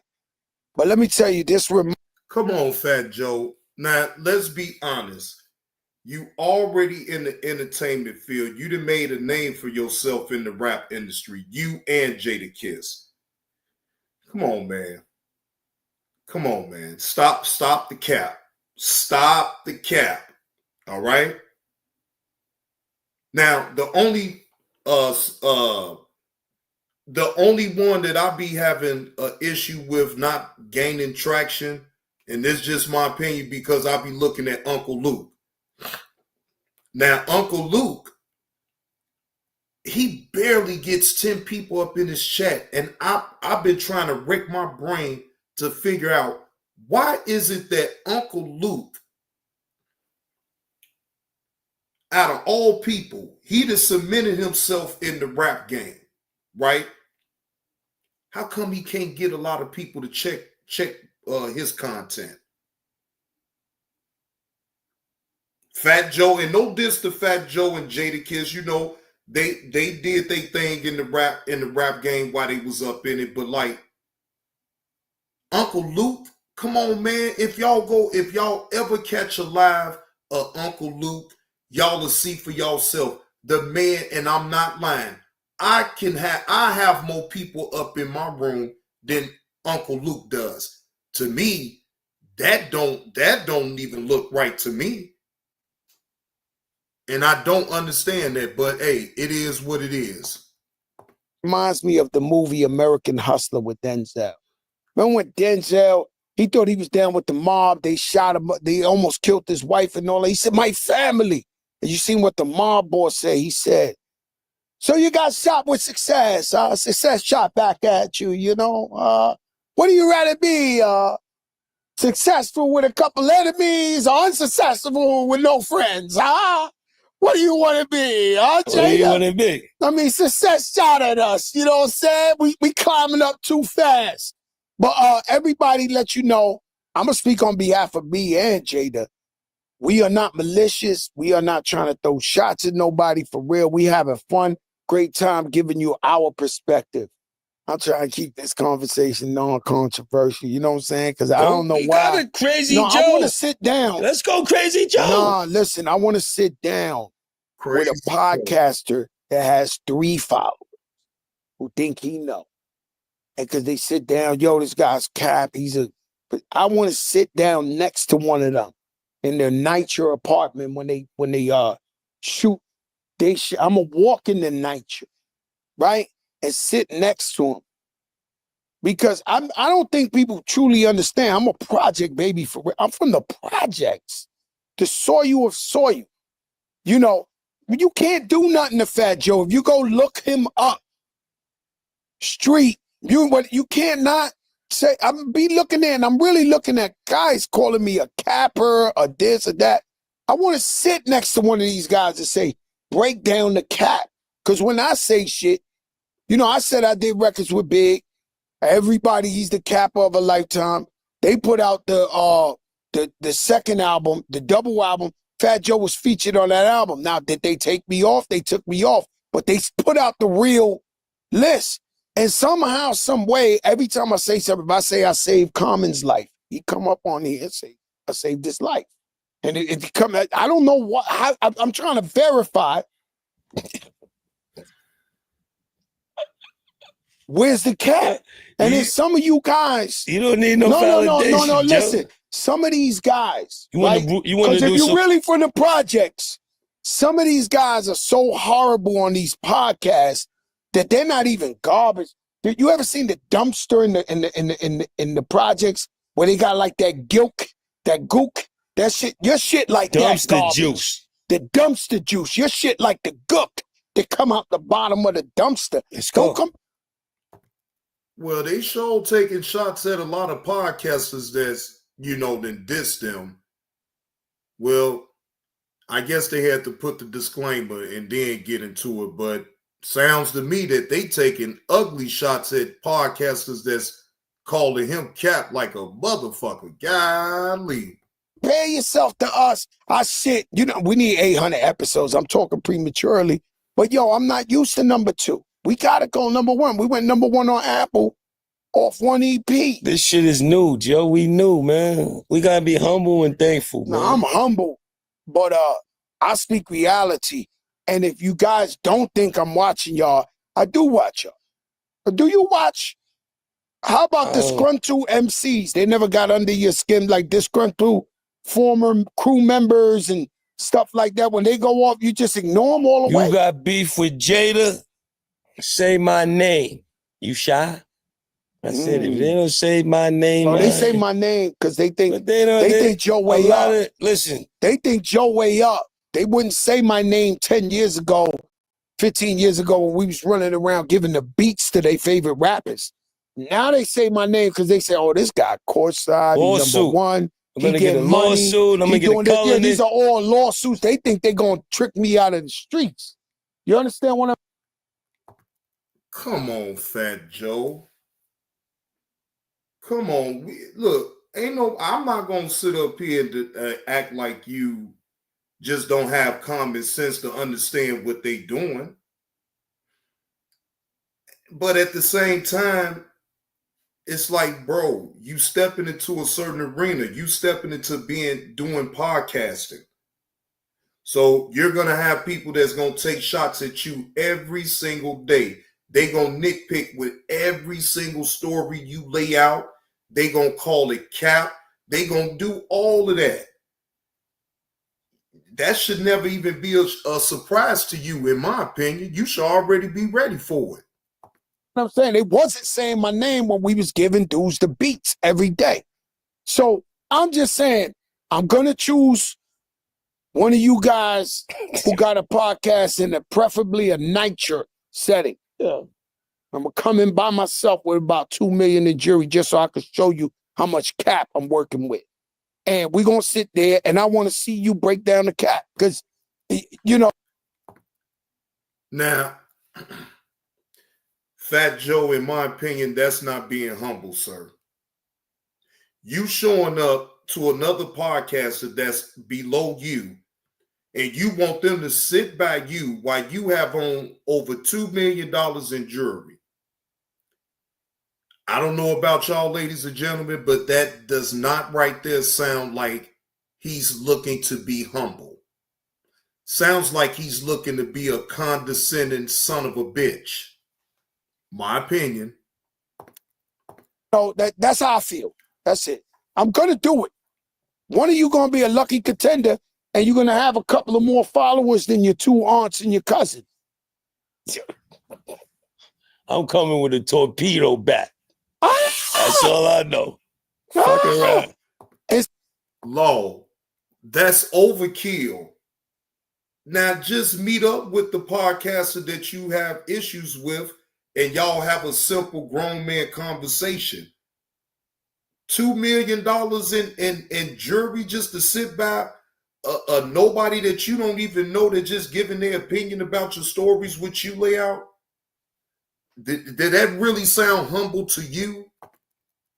It's hard being number one, but everybody got to do it. So what? It's a shot at you. It's a shot at you know, so we here. Let me tell you something. Switched it. The train is coming in. Success shot at you. Success shot. I like the success shot at you. No, success shot at you. You gotta listen. We gonna do what we do because we do what we do. We don't gotta. You got don't. Carlos, I knew you was gonna drop in talking about it's hard work. Man, go ahead on, Carlos. Don't get disturbed and don't get, you know what I mean, don't let that shit bother you, bro. Yeah, they try to it's knock only you bothering you because you on the radar. You know what I mean? Shout out to On the Radar, but we on the radar. Jadakiss put it blankly and skilled. You on the radar. So can't get mad at that. Exactly. That's how he's coming off, law. Like, man, look, I know you're supposed to have supreme confidence when you're in the entertainment field. I get it. But that right there, what he just said, that's not him. That's not no being humble. I'm not, man, look, you trying to get robbed. Shit, because you don't know this other podcaster. You don't know what his tricks up his sleeve is. If y'all was to meet up with, man, come on, man. Now that, what he just said was all cap. I don't see a scenario where Fat Joe have a podcaster that's lower than him to sit there with him and he gonna go to hit where he lives and have a conversation, but he gonna have on over $2 million in jewelry. You just asking to be robbed. That's what you asking for. But shout out to Joe and Jada, man. If y'all not subbed up to them, man, and y'all want to catch any of their podcasts and live streams, y'all sub up to their channel, man, and check them on out. I ain't got no problem with you, Fat Joe, but right there, man, you really did sound like that was some condescending shit right there. Now, let's move on to the next body cam story. All right. Now, this one right here, I post this. This is not a video. This is from Law and Crime Network. Now, this man right here, husband, may have tried to poison wife with salty smoothies before soliciting co-workers for help. When that didn't work, police say, hold on, let me go to it. Let me go to the story. An Indiana man was charged with conspiracy to commit murder after two of his co-workers told police that he allegedly tried to rope them into a plot to kill his wife. According to court documents obtained by WXIN, a local Fox affiliate, 44-year-old Darshan Soni was accused of attempting to solicit one of his co-workers at Compass Property Group to murder his wife. An anonymous tipster, another co-worker of Sony's, reported their own interaction with the defendant, during which he allegedly asked where could he purchase a silencer for a gun. The tipster reported their interactions with Sony to the Indianapolis Metropolitan Police Department on May the 12th, which kicked off the investigation into Sony. The police said that Sony may have also allegedly attempted to kill his wife himself before turning to his co-workers. All right. Love true crime. Sign up. Oh, okay. That's okay. WXIN reported that the tipster spoke with their fellow Compass employee, who reportedly said that Sony allegedly asked if he would be willing to murder his wife and what kind of price would he accept for such a task. The same employee also reportedly told Sony that he could help him create an alibi by holding on to his phone, making it appear that Sony was in a different location than where he intended to commit this alleged crime. According to the court documents that were also obtained by local ABC affiliate WRTV, that employee also reportedly looked into getting cash to purchase a Ford Escape, which Sony allegedly intended to use to transport the employee who will kill Sony's wife. Sony allegedly gave the employee $2,000 in April to put towards the car. Hey, Deja Vu, how you doing? Hope all is well with you. Happy Friday. Now, WRTV reported, I read that part. Wait a minute, hold on, let me make sure. Oh, no, I didn't. WRTV reported that Sony alleged plot was apparently in the works for months, possibly as long as a year. The employee who cooperated with the police in exchange for immunity told authorities that Sony had allegedly spoken with him about different kinds of poison and criminal activities. But before Sony allegedly turned to his co-workers for advice on how to kill his wife, he may have attempted to commit the act himself. According to the documents, Sony's wife told the police that in November of 2024, she experienced quite serious nerve pain. Now, that word I don't know how to pronounce. SCIATICA, and was found to have thyroid issues earlier this year. When police told Sony's wife that it was possible that she has been poisoned, she revealed that a smoothie she had months before had an uncharacteristic salty taste to it. She also told them about finding a white clumsy substance at the bottom of one smoothie cup. When she confronted her husband about it possibly being contaminated, he reportedly disregarded her concerns and told her that the substance was dishwashing detergent. Well, damn. During an interview with the employee on May the 14th, he told the police that Sony has allegedly admitted to buying some type of poison from India that he intended to give to his wife. The employee was also shown a photo of a wig that police believe Sony has bought. The original tipster has told police that they observed Sony retrieving the wig from the employee's home. God damn. According to the documents, that alleged plot to murder Sony's wife was to unfold on May the 16th at the couple's home. Sony reportedly met with the employee he has been discussing the alleged plot with at their workplace on May the 15th, when they reportedly had a tense conversation about the alleged plot. WRTV and WXIN reported that Sony apparently signaled that he wanted to back out the alleged plot and that he was grateful to his co-worker for talking him out of it. Though WRTV reported that Sony once told the employee, "Mild amount of violence create problems, while extreme amounts solves them." Sony was arrested on May the 16th and charged with conspiracy to commit murder. His initial court appearance was scheduled for Thursday. Okay, and that is it for that. Thank you, Deja Vu. Thank you. Thank you. All right, now let me get up out of that.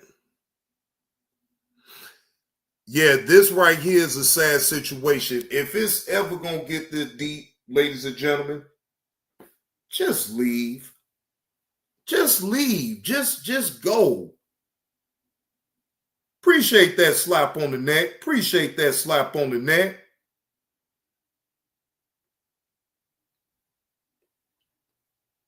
For keep going, JB. Thank you, Deja Vu. Thank you for that. I appreciate that. I'm most definitely going to keep it going now.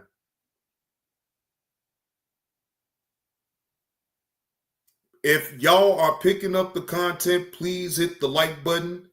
And if you're not picking up the content, that's okay. Leave it on the ground and move around. Okay? Leave it on the ground and move around. I have 15 people up in the chat. Can y'all please smash that like button? Please. All right? Now, here go the other story that I want to go over with y'all. It's not that long. Shopper stunned as stripper has public meltdown in Publix. Shopper stunned as stripper has public meltdown in Publix on November the 27th, 2024. Deputies responded to a welfare check involving a woman in a Publix grocery store. All right, fair use. This is for entertainment purposes only to give my reaction to this body cam story.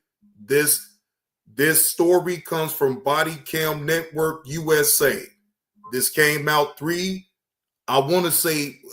actually this came out 3 hours ago. Hey, leave. Do not touch it.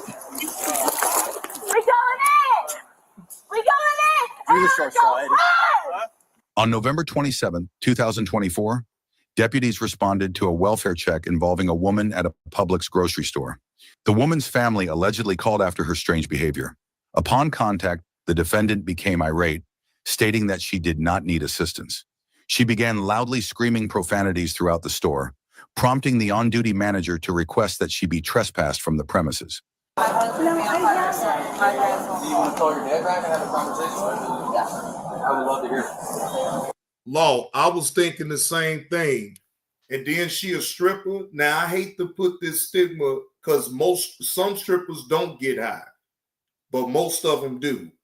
And most of them get high so they could get through the night of all different type of stranger men throwing money at them, groping them, doing all type of shit, right? So I mean, just the behavior itself, the behavior of what she's displaying at this Publix. One could say that maybe she's under the influence of some type of drug. Maybe, possibly. Never mind. So you want to try to have this time for Publix, right? You want me to go in Publix?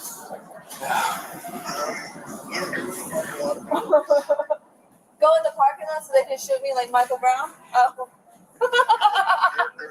What the this woman is belligerent and crazy and saying the most disrespectful, insensitive things right now on this body cam. Oh yeah, she most definitely howled for something. They might. Oh, more of them keep coming. Crip, crip, crip, crip, crip. Crip, crip, crip, crip, crip. She asked me where I keep my gun, though. Are you okay? You okay? Why you talk like that? Why you ask so fast? Why you walk like that? Yeah, we can do that. We can do that. Because if you want to carry on, we're just going to have a civil conversation with you. But if you want to carry on, Okay, I'm trying to bring just up have young dolls from Memphis from the No, dead. we'll just have you trespass and then we'll Okay, purchase thank your you, stuff. Water. Hey, Christian. Hey, No, you can leave all that here. You're not person. Bring your purse. Bring your purse. She asked me where I keep my gun, though. Oh, I don't talk about that. I'm a stupid bitch. Okay. Oh, that's too fat. Started out having fun, though. She asked me where I keep my blood, though. Are you the manager? Yeah. Would you like her to leave it all? Man, she done lost her goddamn mind. What? I'm trying to figure out what type of drug she on. Cause she can't be, and it can't be no, it ain't no downer. I think she high off that damn cocaine. Yeah, she high off that goddamn cocaine. She too souped up. Law say that nasty pancake. That'd be fine. Okay. Yeah, she got. She's going to be, I don't think she's going to stop walking in the park. Yeah, but she asked me like for stuff, and that's why that was the one I was telling you Yeah, yeah. about. Yeah. So yeah, y'all can trespass her. Okay. We'll tell her to leave her cart so we can grab her stuff and go. Yeah. Cool. Hey, Law. Now, let's be honest. Let's be honest, Law. You know damn well she couldn't be on no heroin. Heroin would have never been having her act that way, Law. So she got to be on the upper drug. It can't be no crystal meth. It can't be meth because, again, that's a downer, right? What other drug gonna have her? Maybe she'd have popped her X pill or a Molly or something. You know what I'm saying? It's either one of those type of drugs. She'd had her X pill or Molly, or she'd have did her a line of cocaine, or maybe she's smoking rocks. But it's an upper drug because it damn sure ain't nothing, no downer, because her behavior don't show no, slumped over and, nodding off or whatever the case may be. She is all over the place. I believe that it's either X or Molly, or she done had her some motherfucking lines of cocaine. Is the scarlet letter? The letter. All right. We're walking outside. Come on. Is the scarlet letter at the side Hey, door? leave. Do not touch him. What are you doing? Gymnastics! Stand up and walk. Listen, if you don't get up and leave, you're going to go to jail. Come on. We'll just do that one. Come on. We'll just do that one. Even when even when she poke it out, it's still flatter than the pancake, Law. Damn, Law, you wasn't lying. I'm talking about they got her, she's trying to stand up, and it seemed like she trying to poke her ass out. I'm even looking, what ass?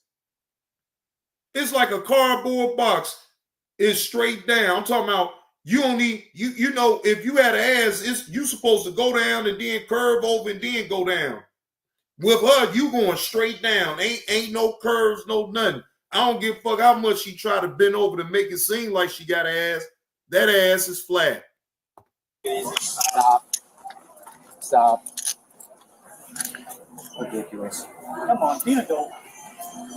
We'll call you back. Whoever this is. It's her dad. It's ridiculous. All right. Problem solved.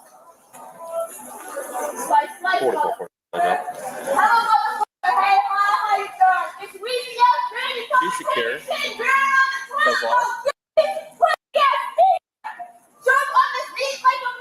Let's go ahead and make her in my profile.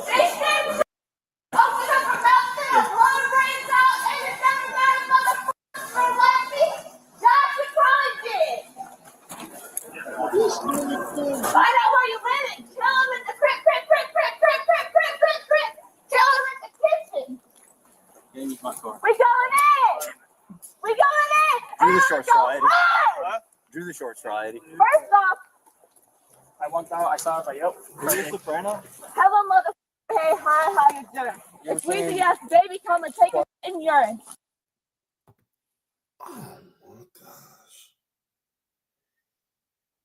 Yeah, she didn't popped up Molly or something, y'all. Yeah, she done popped up Molly. She feeling real goddamn confident and strong. She's singing Weezy F Baby. She's singing Lil Wayne. She doing it all right now. She is having her a goddamn concert at Publix.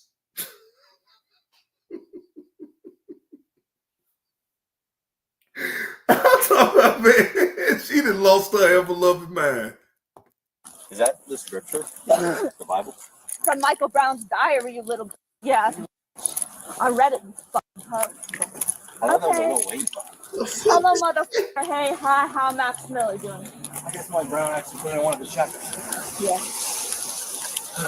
Skirt, motherfucker. Right here, Eddie? Yeah. I Hold on. just got it down, so we have. You want 2 battery charges for her touching you? Yeah, because I just fell. You better not say I hit anybody. I'd collapse. Oh, no. Andy, do you have anything on your pockets? You gonna poke me, harm me, or? And just to let y'all know, you will not hear any ooching and ouching about the cups being too tight, because guess what, ladies and gentlemen? She's too high to care at this particular time.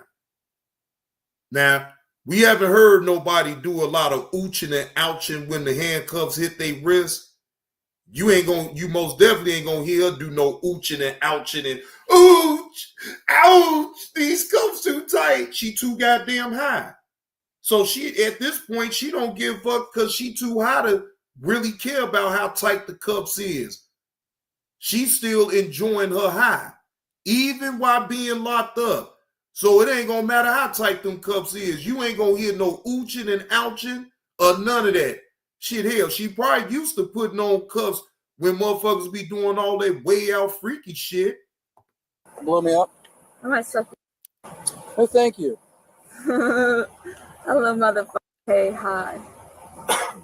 Are you taking me to Emily Oliver? Who? Emily Oliver? Close. St. John's County Jail. Well, we do crime first. Before, Why are you taking me to jail? Mental illness resisted.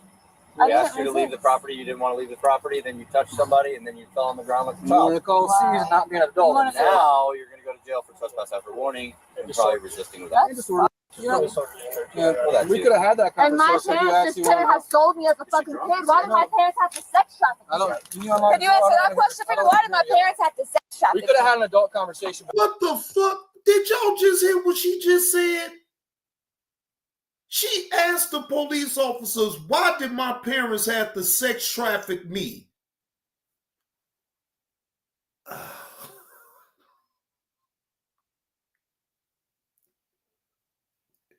What did that have to do with anything, though? You just sit up here and said that about your damn parents. They sex trafficked you. Boy, this is a loony ass chick right here. Oh, you could have been a motherfucking gangster about it. Nobody wants to hear it. Oh Lord, now she done gave the police a poom poom shot. Y'all see how when she went on back and said, "Whoo, here go my poom poom officers, come get it." She wanted all them officers to take her down, literally. She thought she could show the police officers her poom poom and everything would be all right. Well, ma'am, it's not all right, and you will be going to jail. You better hope that they don't charge you for trying to solicit sex from the officers. Just off of that action right there. She literally showed her poom poom to the officers, thinking that, yeah, y'all want it, come get it. Now, come on, lady, you ain't even all that now. And I know the police officers looking at how crazy you act and shit. They don't want no parts of your crazy ass. I'll just trespass warrant real quick. He wants a copy. Okay. That's exciting. They're gonna jail, right? Did she tell me? No, medical for what? What is she? Dude, we were there for a welfare. I know she was drunk, but she was just. We asked her if she needed help. If I asked her if she said I was sex trafficked. Fuck you. I don't have to. No, don't forget she this. had nothing to want to concern of welfare. So then, I asked her if she want to have a conversation outside. Then it turned into hostile. So no, we just trespassed. And she had no problem. And she refused. She had no problem shopping, so she was. I'm not worried. I didn't mean that. Why? Pomposity. Pomposity. She tried to show them officer who pomposity. Them officers won't want that old dope fiend ass shit. No, man.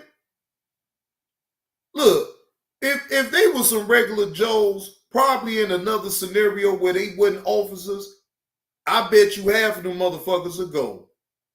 But see, they got to do their job, so they can't take the bait. But I guarantee you, if they weren't police officers, law, they will get her in a heartbeat. They would have gang banged her. You feel what I'm saying? You know, allegedly, I think I kind of snapped. Oh, no. I don't care about that. Oh, I thought you meant like, nah, bro. BA's out the door. No, she bro. BA's out the door. Oh, no. She missed that one. That flew out the door about 30 seconds. Yeah, no, that's not what I meant. I just meant like, I hope she's not a freaking. He's tripping out. It's crazy. Hallelujah. Let me give you one of my business cards. Perfect. Yeah. Simple Thanksgiving. Yeah.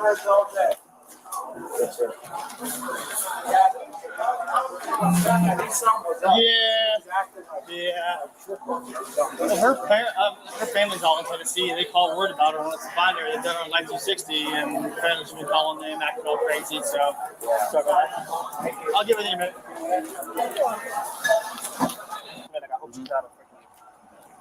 I would just tell the jail. If you tell the jail she's uncooperative, they'll get you out of her car faster. Yep. Because she is uncooperative. Is this your first ride on? No. Oh, okay. What are you here for? If you don't mind me asking. You friends with Eddie or? No, just doing a ride along, trying to get into the agency. Hell yeah, man. Well, welcome. That's what you have to look forward to. Yeah. We do a lot of crazies.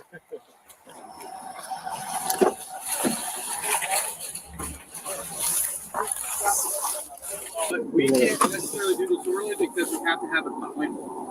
We have to have somebody saying that she was acting. All right, let's get past some of that. Hey, you want to listen to Lil Wayne? Hello, mother. Hey, hi, hello, it's Jackson. Can I call my friend Jackson? You got it. Oh, my rat. You're a little rat. Is it a real song?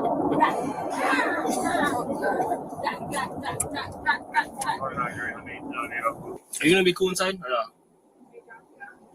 Whiskey Foxtrot, semi-cooperative. Are you gonna be cool inside? Yeah. Are you gonna be cool inside? The nurse comes out and gets. I'm like, you've been here on the previous federal ones or no? No. They'll come out. It's also pretty nice. We get to stand in our car, just work on the report and stuff. You could also turn your camera off once you're in here, but whenever it's a female, I don't. If it was a male, I just turn it off. But you know, females always say stuff later on, so you always can stay on. But yeah, they'll come out. A nurse will come out and. After being transported to the St. Johns County Jail, she was charged with trespassing and resisting officers. If you enjoy the content we produce, please don't forget to like, comment, and subscribe. Already have. And thank you for the content, Body Cam USA Network.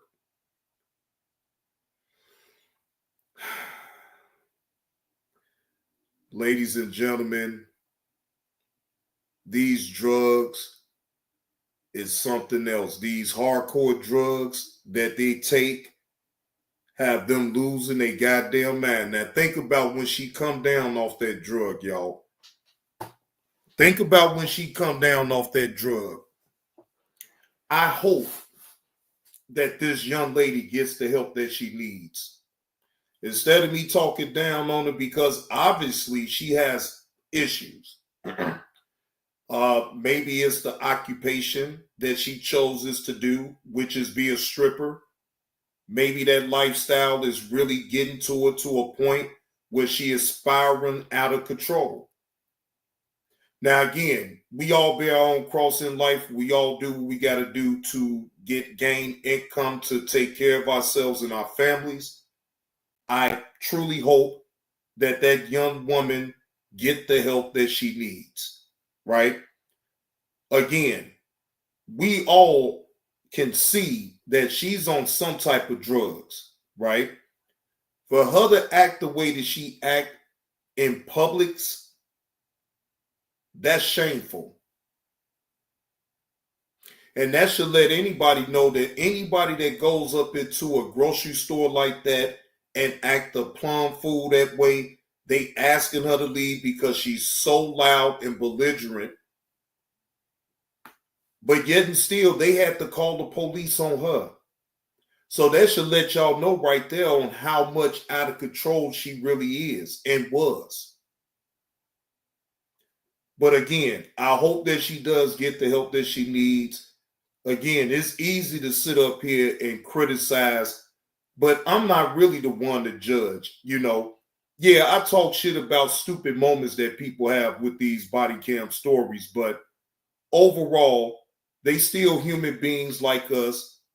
They just so happens to excuse me, sometimes at the wrong place at the wrong time, and sometimes committing crimes but can't stand on what they do. And we have saw that plenty of times over and over and over again. Hopefully these situations and these stories could just give y'all a lesson in what to see and what to look for in certain situations. I know it do for me. I'd have been around the block just like a lot of y'all have been around the block. Y'all know when you actually see bullshit when somebody catch a charge, or you be like, man, no, that motherfucker did that shit. We know the difference. But what I like to do is not to try to all the time assume the worst in the person. Wait until it comes out in court. Wait for all the truth to come out, all the evidence, so you can really form a solid opinion about the situation. You know, so there it is. There it is. Because we all human beings, ladies and gentlemen. Again, we are very critical of one another on the internet. And rightfully so, because once you get on the internet, it's no holds barred, it's no rules. People will jump out the window and say a lot of outlandish things about you, especially if you're putting yourself out there for the consumption of people to be able to gain an opinion and add one. So we have to be mindful, ladies and gentlemen, of the things and how we move out here in the world. If you don't never want to get caught on the body cam footage, because I am going to review it and I'm going to talk shit, I advise you to move smarter and not put yourself in harm's way that you have to spend nights in jail or all the way completely lose your freedom. Because at the end of it, it's just not worth it. My motto is, I want to go home. Every time I cross that threshold, whether if I'm going out there to work or if I'm going out there to make errands or whatever, my thought process is I want to get back home safe and sound. That's it. So I won't ever allow nobody to trick me out of my freedom. Because my freedom is way more worth than any type of money that you can ever have.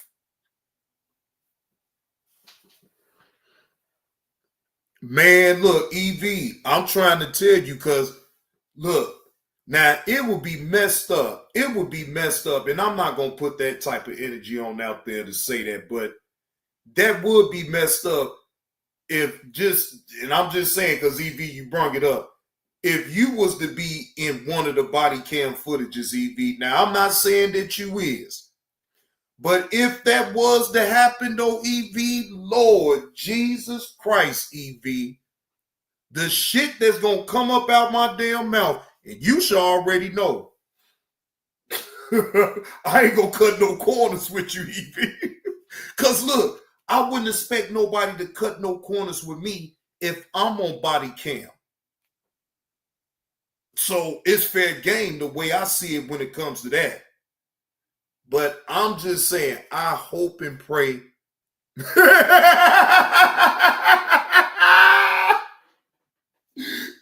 say I ain't watching. EV, you got to watch. EV say I ain't watching. He said I'll wait till the next live. Oh, hell no, EV. EV say, hell no, I ain't watching that shit. I'll wait for the next live. Fuck you. Fuck you, Johnny Blaze. You in the cloud still watching EV like, Johnny Blaze, I don't believe you said that shit. I thought we was boys, man. Johnny Blaze, you full of shit. I should have joined in with the rest of them motherfuckers how they was calling you pussy boy goodwill, you punk. He gonna be all in the clouds talking cash money shit. Like this pussy motherfucker here. Boy, I'll come see you, Johnny Blaze. I know how you look, punk.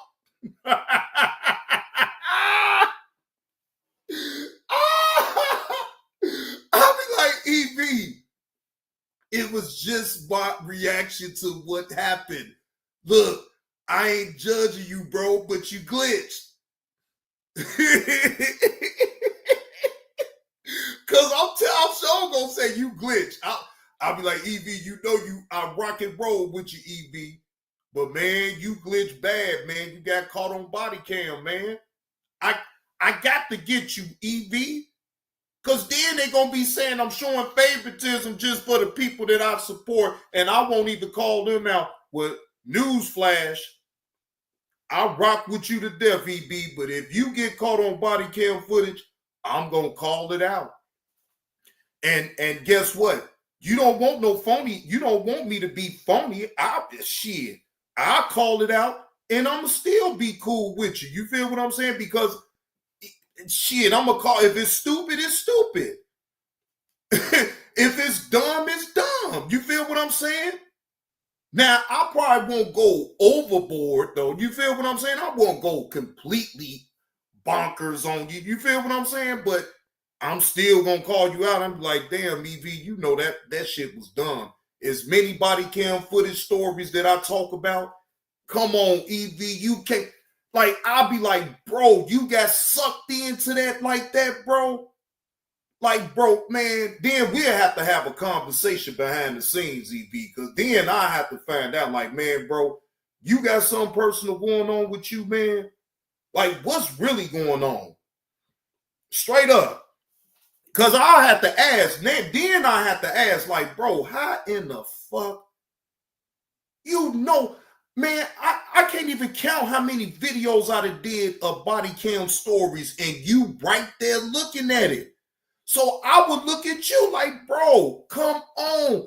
You were never supposed to put your own self in the Dulo twist. Like, no, I couldn't even fathom that in my mind. So that's why I know if the Lord say the same now, I will never catch EV on the body cam footage. Please, please, Lord. Lord, I don't ever want to ever see Evie in a body cam footage or anybody that I support, because I'm telling y'all, it's no holds bars with me. Now, because of the support that I get from you, I'm not going to go overboard, but I'm still going to call you out. I'm still going to call you out. But I'm not going to drag it out and milk it and all that other shit. It's just going to, look, I don't milk a lot of these stories. I talk about it. Now, the ones that I really, you know what I'm saying, want to dig deep and find out more information, that's some horrendous. If it's some old, you know, bullshit misdemeanor, you glitch, you made a mistake, it's like, man, I'm not about to. I'm still going to say you crazy as fuck, but I'm not going to go overboard. I'm not going to do all that shit. You know what I'm saying? I actually know how to have some type of discernment on situations, because everybody including me, has been in situations, right? So I've just used my common sense. I will have discernment and I won't go overboard. But just know you will be called out, because I expected the same way on my end. So if I expected the same way on my end, don't think I'll cut a corner with you just like that. I won't do that. Uh-oh, Trilly say one thing about me, my body cam footage gonna be funny. No, Trilly. No, I don't want to see you on no body cam footage. I don't want you to be funny on the body cam footage. How about no body cam footage for you, Trilly? No. I don't want to be reporting on you, Trilly, on the body cam footage and you being funny. No, it ain't worth your damn freedom. I want you to be funny without the body cam footage. That's what I want. I don't want you to have to be funny in front of no damn body cam footage. Be funny without the body cam footage. I'm telling you, I don't want to see it. I don't want to see it. I don't, man, look, I swear I don't want to see that. I don't. You know, I'd rather you be funny without the body cam footage. Be funny because you recorded it and you wanted just to be funny and show the people how funny you is. Do it that way. Don't get in front of no damn body cam footage. Please, Lord. Cover Trilly, Lord. Please cover her with the blood.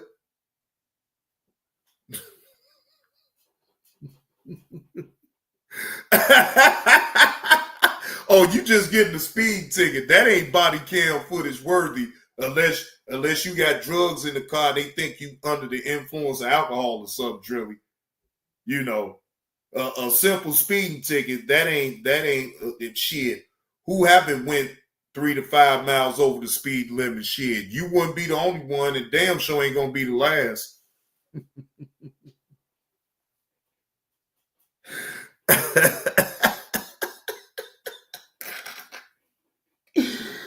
Ooh, Lord Jesus. Suitcase in the trunk with clothes and drugs. Right. In a vacuum sealed bag, EB. She got pounds of shit up in the goddamn car and want to be funny.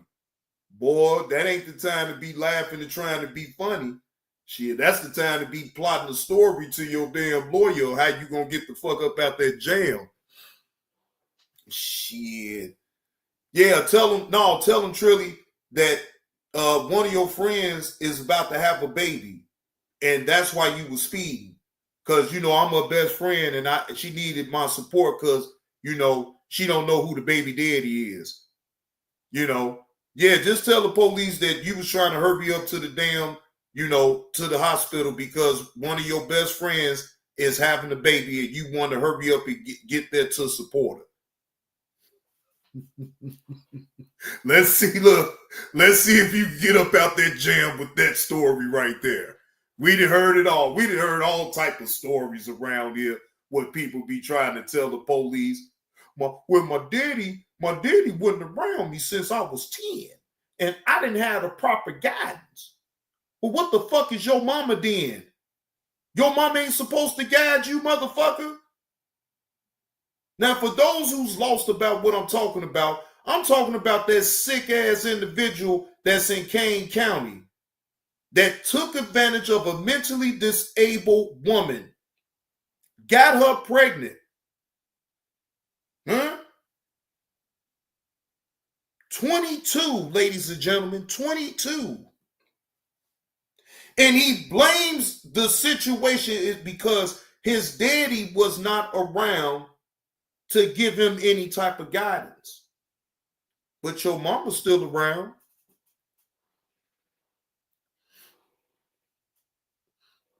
Hey, look, that's right, EV. You better not talk to the goddamn police as much as I talk about these individuals that sit up here thinking that they could be the damn police friend and talk to them and everything. You better not. That lawyer better be screaming out every lawyer. Well, sir, we read you your Miranda rights, so we want to talk to you, lawyer. But sir, we just need to know, lawyer. Then all conversations cease and stop. Now, when he told them detectives that he didn't want to answer no more of their questions and he wanted to get up with a lawyer, when they dropped that bomb on him and told him Kate was pregnant with your baby, it's yours. It's yours. He cried out to the Lord, Lord, Father, please. Lord, I fucked up. God damn it, I'm fucked.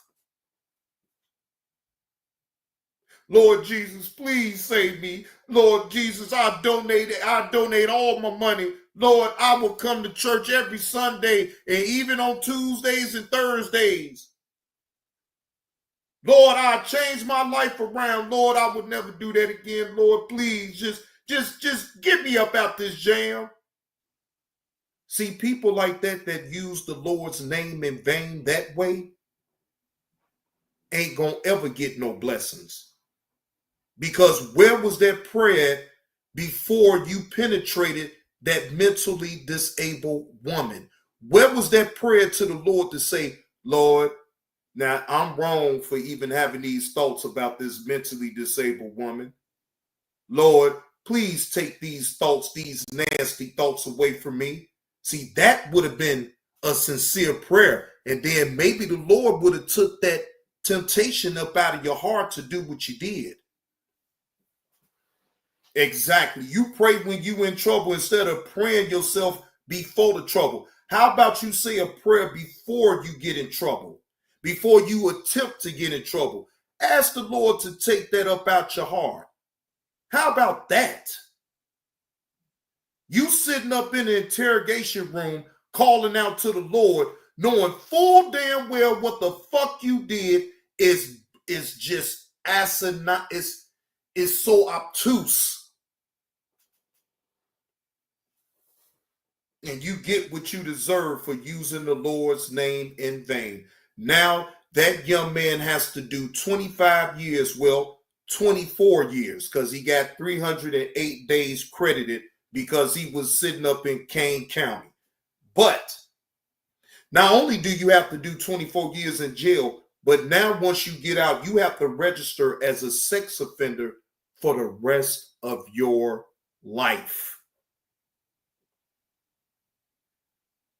So why don't you call? I hope you be calling. I'm pretty sure he calling on the Lord while he up in jail now.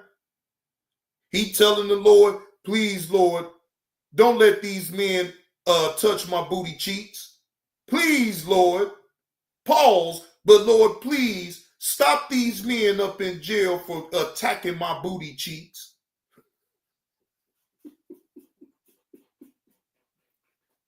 Just imagine that. Just imagine that motherfucker in jail, praying to the Lord. Lord, please, don't let these men touch me in a way that I don't like. Lord, please, I'll do anything, Lord.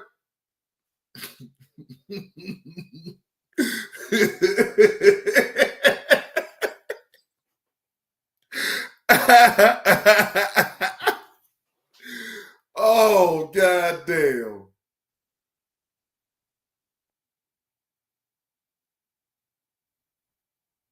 Wait a minute, y'all. Hold on.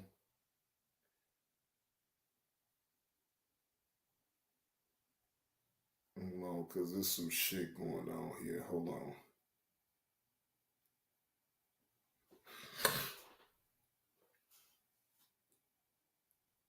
so wait a minute here. I didn't.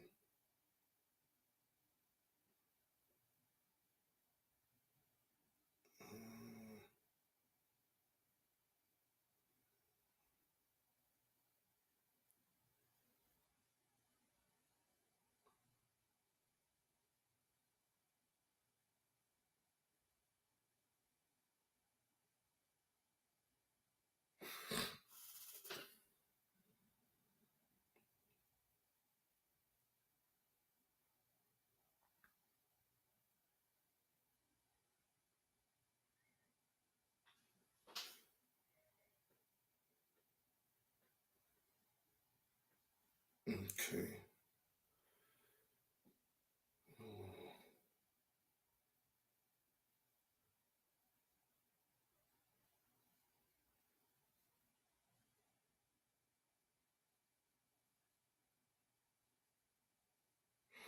All right.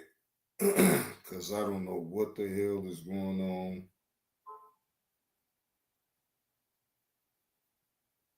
All right. Okay.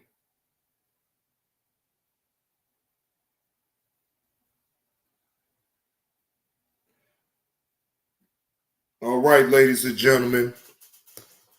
Now, I would continue this, but like I said, I do have things that I got going on that I need to do before a certain time. If I have time a little later on tonight, I don't mind doing the late show. I'll open up the live stream and y'all could come tune in because it's always something going on. If you have anything that you would like for me to speak about, give my opinion about, my email is in the ticker and it's at goodwilljj78@gmail.com. You can send me whatever type of body cam stories that you may want me to talk about. And I will put it up on the screen and we could go over it and I give y'all my reaction to it. All right. But with that being said, salute to the chat. Appreciate those Cash App donations. I do appreciate that. I appreciate y'all always showing up and showing out up in the chat to tune in to the content. Appreciate that. I will see y'all later. Y'all enjoy y'all Friday. If you're off for work, have you a stiff drink. If you smoke weed, have you a joint or a blunt or a vape, whatever you want to do it. But just do it responsibly, ladies and gentlemen. And I will see y'all later. Salute to the chat and salute to the new members. Salute to the new subs. I appreciate y'all as well because without y'all, I'm nothing on this app. Okay? I can do all the reacting and talking about this, talking about that, all I want. But it's because of y'all that I'm still able to be relevant. And for that, I do appreciate y'all. All right. So salute y'all to the chat. But Johnny Blaze is up out this thing. Y'all enjoy y'all day, and I'll see y'all later.